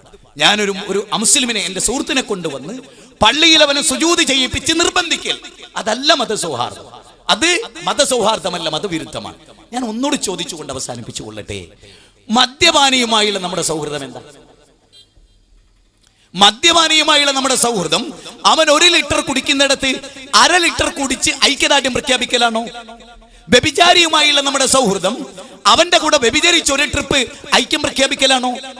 അല്ല. മനുഷ്യ സൗഹാർദ്ദമാണെങ്കിൽ മദ്യപാനിയുടെ മദ്യപാനം നിർത്തിക്കാൻ ഞാൻ ശ്രമിക്കുകയും അവനെ ഉപദേശിക്കുകയും അവന്റെ കൂടെ നിൽക്കുകയും അവൻ ആളുകൾ ആട്ടി ഓടിക്കുമ്പോൾ പോലും അവനെ സംരക്ഷിക്കുകയും അവനവന്റെ വീട്ടിൽ കൊണ്ടാക്കുകയും ചെയ്യും. ഞാൻ കോട്ടയത്ത് നിന്നൊരു യാത്ര പോകുമ്പോൾ നല്ല വസ്ത്രം ധരിച്ച ഒരാള് മറിഞ്ഞു വീണ് കിടക്കുന്നത് കണ്ടു. ഞാൻ എന്റെ സുഹൃത്തുക്കളോട് വണ്ടി നിർത്തണം. അയാൾ നോക്കുമ്പോൾ അയാൾ നല്ലൊരു ഓഫീസ് ഉദ്യോഗസ്ഥനാണ്. അന്ന് എന്തോ ഒരു ഫംഗ്ഷനിൽ പങ്കെടുത്ത് കുറച്ച് കൂടുതൽ കുടിച്ചു, അങ്ങനെ വീണ് കിടക്കുകയാണ്. അയാളിൽ നിന്ന് ഫോൺ നമ്പർ കളക്ട് ചെയ്ത് ഞങ്ങൾ അവരുടെ വീട്ടിലെത്തിയ, ഞങ്ങൾ താടി വെച്ച 2-3 മുസ്ലിമീങ്ങൾ അയാളെ കൊണ്ടുപോയി അയാളുടെ വീട്ടിലാക്കി. എനിക്ക് എന്താ അതിന്റെ ആവശ്യം? അയാൾ ഒരു ക്രിസ്ത്യാനിയായിരുന്നു. മറുഭാഗത്ത് ഞാൻ ഒരു സ്ഥലത്ത് ചെന്നപ്പോൾ കാണുന്നത്, പൊന്നാനിയിൽ ചെന്നപ്പോൾ അവിടെ മുസ്ലിങ്ങളാണ് ഏറ്റവും കൂടുതൽ കുടിക്കുന്നത്. തിരൂര് ചെന്നപ്പോൾ അവിടെ മുസ്ലിങ്ങളാണ് ഏറ്റവും കൂടുതൽ കുടിക്കുന്നത്. ചാലക്കുടി എന്നുള്ള പേരിന് അന്വർത്ഥമാക്കി ചാലിട്ട് കുടിക്കുകയാണ്. ചാലക്കുടിയിൽ കേരളത്തിൽ ഏറ്റവും കൂടുതൽ കുടിയന്മാർ ചാലക്കുടിയിലാണ്. എനിക്ക് തോന്നുന്നു അവിടുത്തെ ഓവുചാലിൽ വരെ ഒഴുക്കിയിട്ട് നക്കി കുടിക്കുന്നു. ആ കോലത്തിലേക്ക് കേരളം മാറി. ദൈവത്തിന്റെ സ്വന്തം നാട് എന്ന് പറയുന്ന എത്ര പെൺകുട്ടികളെ കണ്ണീർ കുടിക്കണ. ഭർത്താവ് കയറി വരുമ്പോ ഭാര്യ ഓടി അയൽവാസിയുടെ വീട്ടിൽ പോവുകയാണ്. അമ്മ കട്ടിൽ നോട്ടിൽ ഒളിക്കുകയാണ്. മക്കൾ ഓടി അകലത്തിൽ പോവുകയാണ്. ഈ അച്ഛനെയും ഈ മകനെയും ഈ ബാപ്പാനെയും ഈ ഡാഡിയെയും ഭയപ്പെട്ടിട്ട് ഇതിൽ നിന്ന് മാറ്റമുണ്ടാവാൻ ഒറ്റ വഴിയുണ്ട്. ഞാനതാ പറഞ്ഞത്, മദ്യപാനിയുമായുള്ള സൗഹാർദ്ദം മദ്യപിച്ചുകൊണ്ടല്ല, ബിംബാരാധനയുമായുള്ള എൻ്റെ ആരാധനയിൽ പങ്കാളിയായി ഫാദർ ഒരു പ്രവൃത്തി ചെയ്യുക എന്നതല്ല സൗഹാർദ്ദം. എൻ്റെ മതവിശ്വാസത്തിന് എന്നെ അനുവദിച്ചുകൊണ്ട്, എന്നെ ആദരിച്ചുകൊണ്ട്, എന്നെ ബഹുമാനിച്ചുകൊണ്ട്, അദ്ദേഹത്തിൻ്റെ വിശ്വാസവും ചിന്തയും അനുസരിച്ച് അദ്ദേഹത്തിന് കർമ്മം ചെയ്യാൻ അവസരമുള്ള പോലെ എനിക്ക് അവസരമുണ്ടെന്ന് കരുതി എന്നെ ആദരിക്കലാണ്. ഞാൻ തിരിച്ചു സ്വാമിജിയുടെ ആരാധനയെ പരിഹസിക്കാതെ, അപഹസിക്കാതെ അതിൽ ന്യൂനത എനിക്ക് ചൂണ്ടിക്കാണിക്കാം. എൻ്റെ ആരാധനയിൽ ന്യൂനത സ്വാമിജിക്കും ചൂണ്ടിക്കാണിക്കാം. ഒരു പ്രശ്നമില്ല. നമ്മുടെ മനസ്സ് വിശാലമാണ്, നമ്മുടെ മനസ്സ് വളർന്നു വരട്ടെ. ഇപ്പൊ നോക്ക്, അയൽവാസി പട്ടിണി കിടക്കുമ്പോൾ വയറ് നിറയെ ആഹരിക്കുന്നവൻ മുസ്ലിം അല്ല എന്ന് പ്രവാചകൻ പറഞ്ഞു. അയൽവാസി പട്ടിണി കിടക്കുമ്പോൾ ഞാൻ വയറടിച്ച് ബിരിയാണി തിന്നാൽ ഞാൻ മുസ്ലിം അല്ല. എന്നെ കുറിച്ച് എൻ്റെ അയൽവാസി നിർഭയനായിരിക്കണം, അപ്പോഴാണ് ഞാൻ വിശ്വാസിയാവുക. എൻ്റെ അയൽവാസി എൻ്റെ താടി ഭീകരവാദത്തിൻ്റെ ആണെന്ന് മനസ്സിലാക്കരുത്. ഇവിടെയാണ് ഒരു ചെറിയ തിരിച്ച് ആവശ്യമായിട്ടുള്ളത്. രവീന്ദ്രനാഥ ടാഗോറിന് മനോഹരമായ താടി ഉണ്ടായിരുന്നു, ചട്ടഭിസ്വാമികൾക്ക് താടി ഉണ്ടായിരുന്നു, സ്വാമിജിക്ക് ഇവിടെ താടിയുണ്ട്, എനിക്കുമുണ്ട് അദ്ദേഹത്തെ പോലെ തന്നെ താടി. അദ്ദേഹത്തിന്റെ താടി ഭീകരവാദത്തിൻ്റെതല്ല. കാർൽ മാർക്സിനുണ്ട് താടി. താടിയല്ല പ്രശ്നം. ഒരു പോയിന്റ് ചോദിച്ചു കൊള്ളട്ടെ, താടിക്ക് വികാരമുണ്ടോ, വിചാരമുണ്ടോ, കോപമുണ്ടോ, വർഗീയത ഉണ്ടോ? എങ്കിൽ അത് ഇവിടെ ഉണ്ടാവണ്ടേ? രവിശങ്കറിനായിരിക്കില്ലെങ്കിൽ ഏറ്റവും വലിയ ഭീകരത താടിയും മുടിയും ഒരേപോലെ ഉണ്ട്. എനിക്കൊരു ഹിന്ദുവിനെ കാണുമ്പോൾ എന്റെ മനസ്സിലാണ് കോപം ഉണ്ടാകുന്നതെങ്കിൽ എന്റെ മനസ്സാണ് പ്രശ്നം, എന്റെ താടിയല്ല. മാത്രമല്ല, ഈ താടിക്ക് ഒരുപാട് ഗുണങ്ങളുണ്ട്. ഈ താടി വെച്ച് ഞാൻ ട്രെയിനിൽ കയറിയാൽ വേഗം എനിക്ക് സീറ്റിൽ ഒഴിഞ്ഞു തരും. അച്ഛൻ ഈ വസ്ത്രം ധരിച്ച്, സ്വാമിജി ഈ വസ്ത്രം ധരിച്ച് കയറി ചെന്നാൽ സ്വാമിജി ഇവിടെ ഇരുന്നോളൂ എന്ന് പറയും. അല്ലാതെ പാന്റ് കുപ്പായിട്ട് ഇൻസൈഡ് ചെയ്ത് ടോപ്പിൽ ഒരു മൊബൈലും പിടിച്ചെടുത്തുമ്പോൾ എവിടെ നിന്നടാ, ഞാൻ ഇവിടെ ഇരിക്കട്ടെ. ബഹുമാനമുണ്ട്. ഇനി ഞാൻ ഈ താടിയും വെച്ച് ഒരു വേശ്യാലയത്തിന് മുമ്പിൽ നിൽക്കുകയാണെങ്കിലോ, എടാ ഏതാടോ ഒരു മതപണ്ഡിതൻ വ്യഭിചരിക്കാൻ നിൽക്കുന്നത്? എന്റെ താടി എന്നെ വ്യഭിചാരത്തിൽ നിന്ന് വിലക്കി. സിനിമാ തിയേറ്ററിന് മുമ്പിൽ എനിക്ക് താടിയുമായി നിൽക്കാൻ പറ്റില്ല. ഇനി മാത്രമല്ല, ഞാനൊരു തെറ്റ് ചെയ്താൽ നിങ്ങളൊക്കെ പറയാൻ തരും, മതത്തിന്റെ ഭാഗമായി വലിയ താടിയും വെച്ച് നിങ്ങൾ ഈ ചെയ്തത് ശരിയായില്ല. അപ്പൊ താടി മനുഷ്യന്റെ ജീവിതത്തിൽ ധർമ്മം ചെയ്യാൻ പറയാം. മാത്രവുമല്ല, യേശുക്രിസ്തുവിന്റെ ഏത് പിക്ചറിലാ താടിയില്ലാത്തത്? ലേവ്യ പുസ്തകത്തിലെ ഞാനൊരു വാചകം വായിച്ചു, താടിയുടെ അറ്റം പോലും കട്ട് ചെയ്യരുത്. ദാവൂദ് നബിയുടെ നാട്ടിൽ നിന്ന് രണ്ടാളൊരു രാജാവിന്റെ, ഒരു പ്രാദേശിക രാജാവിന്റെ അടുത്ത് എത്തിയപ്പോ അവരെ സംശയിച്ചിട്ട് അവരെ താടി പഠിച്ചു കളഞ്ഞു. ഒരു ഭാഗം അതിന് ദാവൂദ് നബി പറയണെന്നറിയോ, ആ താടി സമൃദ്ധമായി വളരുന്നവരെ ഈ പട്ടണത്തിൽ പ്രവേശിക്കരുത്. അപ്പൊ താടി ഭീകരവാദത്തിന്റെ അല്ല, അത് മീഡിയകൾ പ്രചരിപ്പിച്ചതാണ്. എനിക്ക് നിങ്ങളോട് പറയാനുള്ളത്, നമ്മുടെ മീഡിയകളാണ് നമ്മളെ കേടുവരുത്തി, നമ്മുടെ പത്രങ്ങളാണ് നമ്മുടെ കേടുവരുത്തി. ഫാദറിനോട് ഐക്യദാർഢ്യം പ്രഖ്യാപിച്ചുകൊണ്ട് ഞാനൊരു വാചകം പറയും. ഇന്ത്യ ഇന്നും സൗഹൃദത്തിന്റെയും ഏറ്റവും വലിയ മത കൊണ്ടും കൊടുക്കലുകളുടെയും നാട് തന്നെയാണ് ഇന്ത്യ. ഈ ഒറ്റപ്പെട്ട സംഭവങ്ങൾ ഒരുപാടുണ്ടായെങ്കിലും അത് മതം പഠിക്കാത്തവരാണ്, മതം മനസ്സിലാക്കാത്തവരാണ്. നമ്മളൊക്കെ ഐക്യത്തിലല്ലേ, നമ്മളൊക്കെ സ്നേഹത്തിലല്ലേ? എന്തിന് നമ്മൾ കഴുത്തറക്കണം എന്നാണ് ഞാൻ നിങ്ങളോട് ചോദിക്കുന്നത്. അവസാനിപ്പിച്ചുകൊള്ളട്ടെ, ദീർഘമായി ഞാൻ സംസാരിച്ചു എന്ന് തോന്നുന്നു. ഒരു പോയിന്റ് അവസാനിപ്പിച്ചുകൊണ്ട് പറയട്ടെ. മഹാഭാരത യുദ്ധം നടക്കുമ്പോൾ അർജുനനോട് ശ്രീകൃഷ്ണൻ യുദ്ധത്തിൽ നിന്ന് മാറി നിന്നപ്പോ പറഞ്ഞൊരു വാചകമുണ്ട്, ഹതോവ പ്രാപ്സസി സ്വർഗം ജിതോവ ബോക്ഷസി മഹീം തസ്മാ ദുത്തിഷ്ഠ കൗന്ദേയ യുദ്ധായ കൃതനിക്ഷയ. അർജുന, ധർമാധർമ്മ യുദ്ധത്തിൽ കൊല്ലപ്പെട്ടാൽ സ്വർഗത്ത് പോകും. സ്വർഗമുണ്ടെന്നാണ് ഖുർആൻ പഠിപ്പിക്കുന്നത്. നന്മ ചെയ്ത് ജീവിക്കാൻ, നല്ലത് ചെയ്ത് ജീവിക്കാൻ, പാവപ്പെട്ടവരെ സംരക്ഷിക്കാൻ, ജാതി മതം നോക്കാതെ മനുഷ്യരെ സ്നേഹിക്കാൻ, ഏത് വിശ്വാസത്തിന്റെ ന്യൂനതയെയും സ്നേഹത്തോടെ തിരുത്തി കൊടുക്കാൻ. ഒരു ചോദ്യമാണ്, സൈഡ് സ്റ്റാൻഡ് തട്ടാതെ ഒരു ടൂ വീലർ ഓടിച്ചു പോയാൽ ജാതിയും മതവും നമ്മൾ നോക്കാറില്ല. സൈഡ് സ്റ്റാൻഡ് തട്ടിയിട്ടില്ല എന്ന് പറയും. ഒരു കാറിന്റെ ഡോർ അടയ്ക്കാതെ പോയാൽ കാറിന്റെ ഡോർ അടച്ചിട്ടില്ലെന്ന് പറയും നമ്മൾ. അതാണ് സ്നേഹം. അതുകൊണ്ട് ഞാൻ നിങ്ങളോട് പറയുന്നു, ഏകദൈവത്തെ മാത്രം ആരാധിച്ച്, അവൻ പഠിപ്പിച്ച മതം പഠിപ്പിച്ച്, മൂല്യവത്തായ ജീവിതം നയിച്ച്, അച്ഛനമ്മമാരെ ആദരിച്ച്, അവരെ വൃദ്ധസദനങ്ങളിൽ കൊണ്ടുപോയാക്കാതെ അവരെ സംരക്ഷിച്ച്, നമുക്ക് ജന്മം നൽകിയ കഷ്ടപ്പെട്ട മാതാപിതാക്കളെ സ്നേഹിച്ച്, മതാധ്യക്ഷന്മാരെ ബഹുമാനിച്ച്, ആദരിച്ച്, മതാധ്യക്ഷന്മാർ പാവപ്പെട്ടവരെ വഞ്ചിക്കാതെ ഏറ്റവും ശ്രേയസ്കരമായ ജീവിതം നയിച്ചാൽ അതാണ് ഏറ്റവും ഉന്നതം എന്ന് നിങ്ങളോട് പറഞ്ഞുകൊണ്ട്, പ്രവാചക തിരുമേനിയെയും ഖുർആനിനെയും ഒക്കെ നിങ്ങൾ പഠിക്കണം എന്നാവശ്യപ്പെട്ടുകൊണ്ട്, ലോകത്തിലെ ഏത് വേദത്തെയും വളരെ സന്മനസ്സോടെ പഠിക്കാൻ തയ്യാറായാൽ നമ്മൾ ആരും ഒരു വ്യത്യസ്ത അച്ഛനമ്മമാരുടെയും ദൈവത്തിന്റെയും അടിമകളോ മക്കളോ അല്ല എന്ന് നമുക്ക് മനസ്സിലാകും. ഒരൊറ്റ ദൈവത്തിന്റെ അടിമകളാണ്, അവനാണ് ഈ ലോകത്തെ സംരക്ഷിക്കുന്നത് എന്ന് നമുക്ക് മനസ്സിലാകും. അവനെ മാത്രം ആരാധിക്കാൻ നമുക്ക് മനസ്സുണ്ടാകട്ടെ എന്ന് പ്രാർത്ഥിച്ചുകൊണ്ട് എൻ്റെ വാക്കുകൾ കേട്ട് നിങ്ങൾക്കെല്ലാം സാഗൂതം അഗൈധവമായി നന്ദി പ്രകാശിപ്പിച്ചുകൊണ്ട്, ഇനിയും പഠിക്കണേ എന്ന് ആത്മാർത്ഥമായി അപേക്ഷിച്ചുകൊണ്ട്, ഇവിടെ ഇരിക്കുന്ന രണ്ട് മതപണ്ഡിതന്മാരോടും എൻ്റെ പരാമർശത്തിൽ നിങ്ങളുടെ മതവുമായി ബന്ധപ്പെട്ട് എൻ്റെ ചർച്ചയിൽ പാകതയുണ്ടെങ്കിൽ എന്നെ സ്നേഹത്തോടെ തിരുത്തി തരണമെന്ന് ആവശ്യപ്പെട്ടുകൊണ്ട് കാര്യങ്ങളെ പക്വതയോടുകൂടി നേരിടണം എന്നെല്ലാവരോടും പറഞ്ഞുകൊണ്ട് നല്ല സ്നേഹത്തിൻ്റെ ഉടമകളായി നമ്മൾ മാറണം, സംശയത്തിൻ്റെ കണ്ണുകൾ നമ്മൾ ഉപേക്ഷിക്കണം എന്ന് പറഞ്ഞുകൊണ്ട് ഞാനിവിടെ അവസാനിപ്പിക്കട്ടെ. ഇതിനവസരം തന്ന ദൈവത്തെ സ്തുതിച്ചുകൊണ്ട് റബ്ബനാ തഖബ്ബൽ മിന്നാ ഇന്നക അൻത സമീഉൽ അലീം വതുബ് അലൈനാ ഇന്നക അൻത തവ്വാബുർ റഹീം റബ്ബനാ ആതിനാ ഫിദ്ദുനിയ ഹസന വഫിൽ ആഖിറതി ഹസനത വഖിനാ അദാബന്നാർ. അസ്സലാമു അലൈക്കും വറഹ്മത്തുള്ളാഹി വബറകാതുഹു.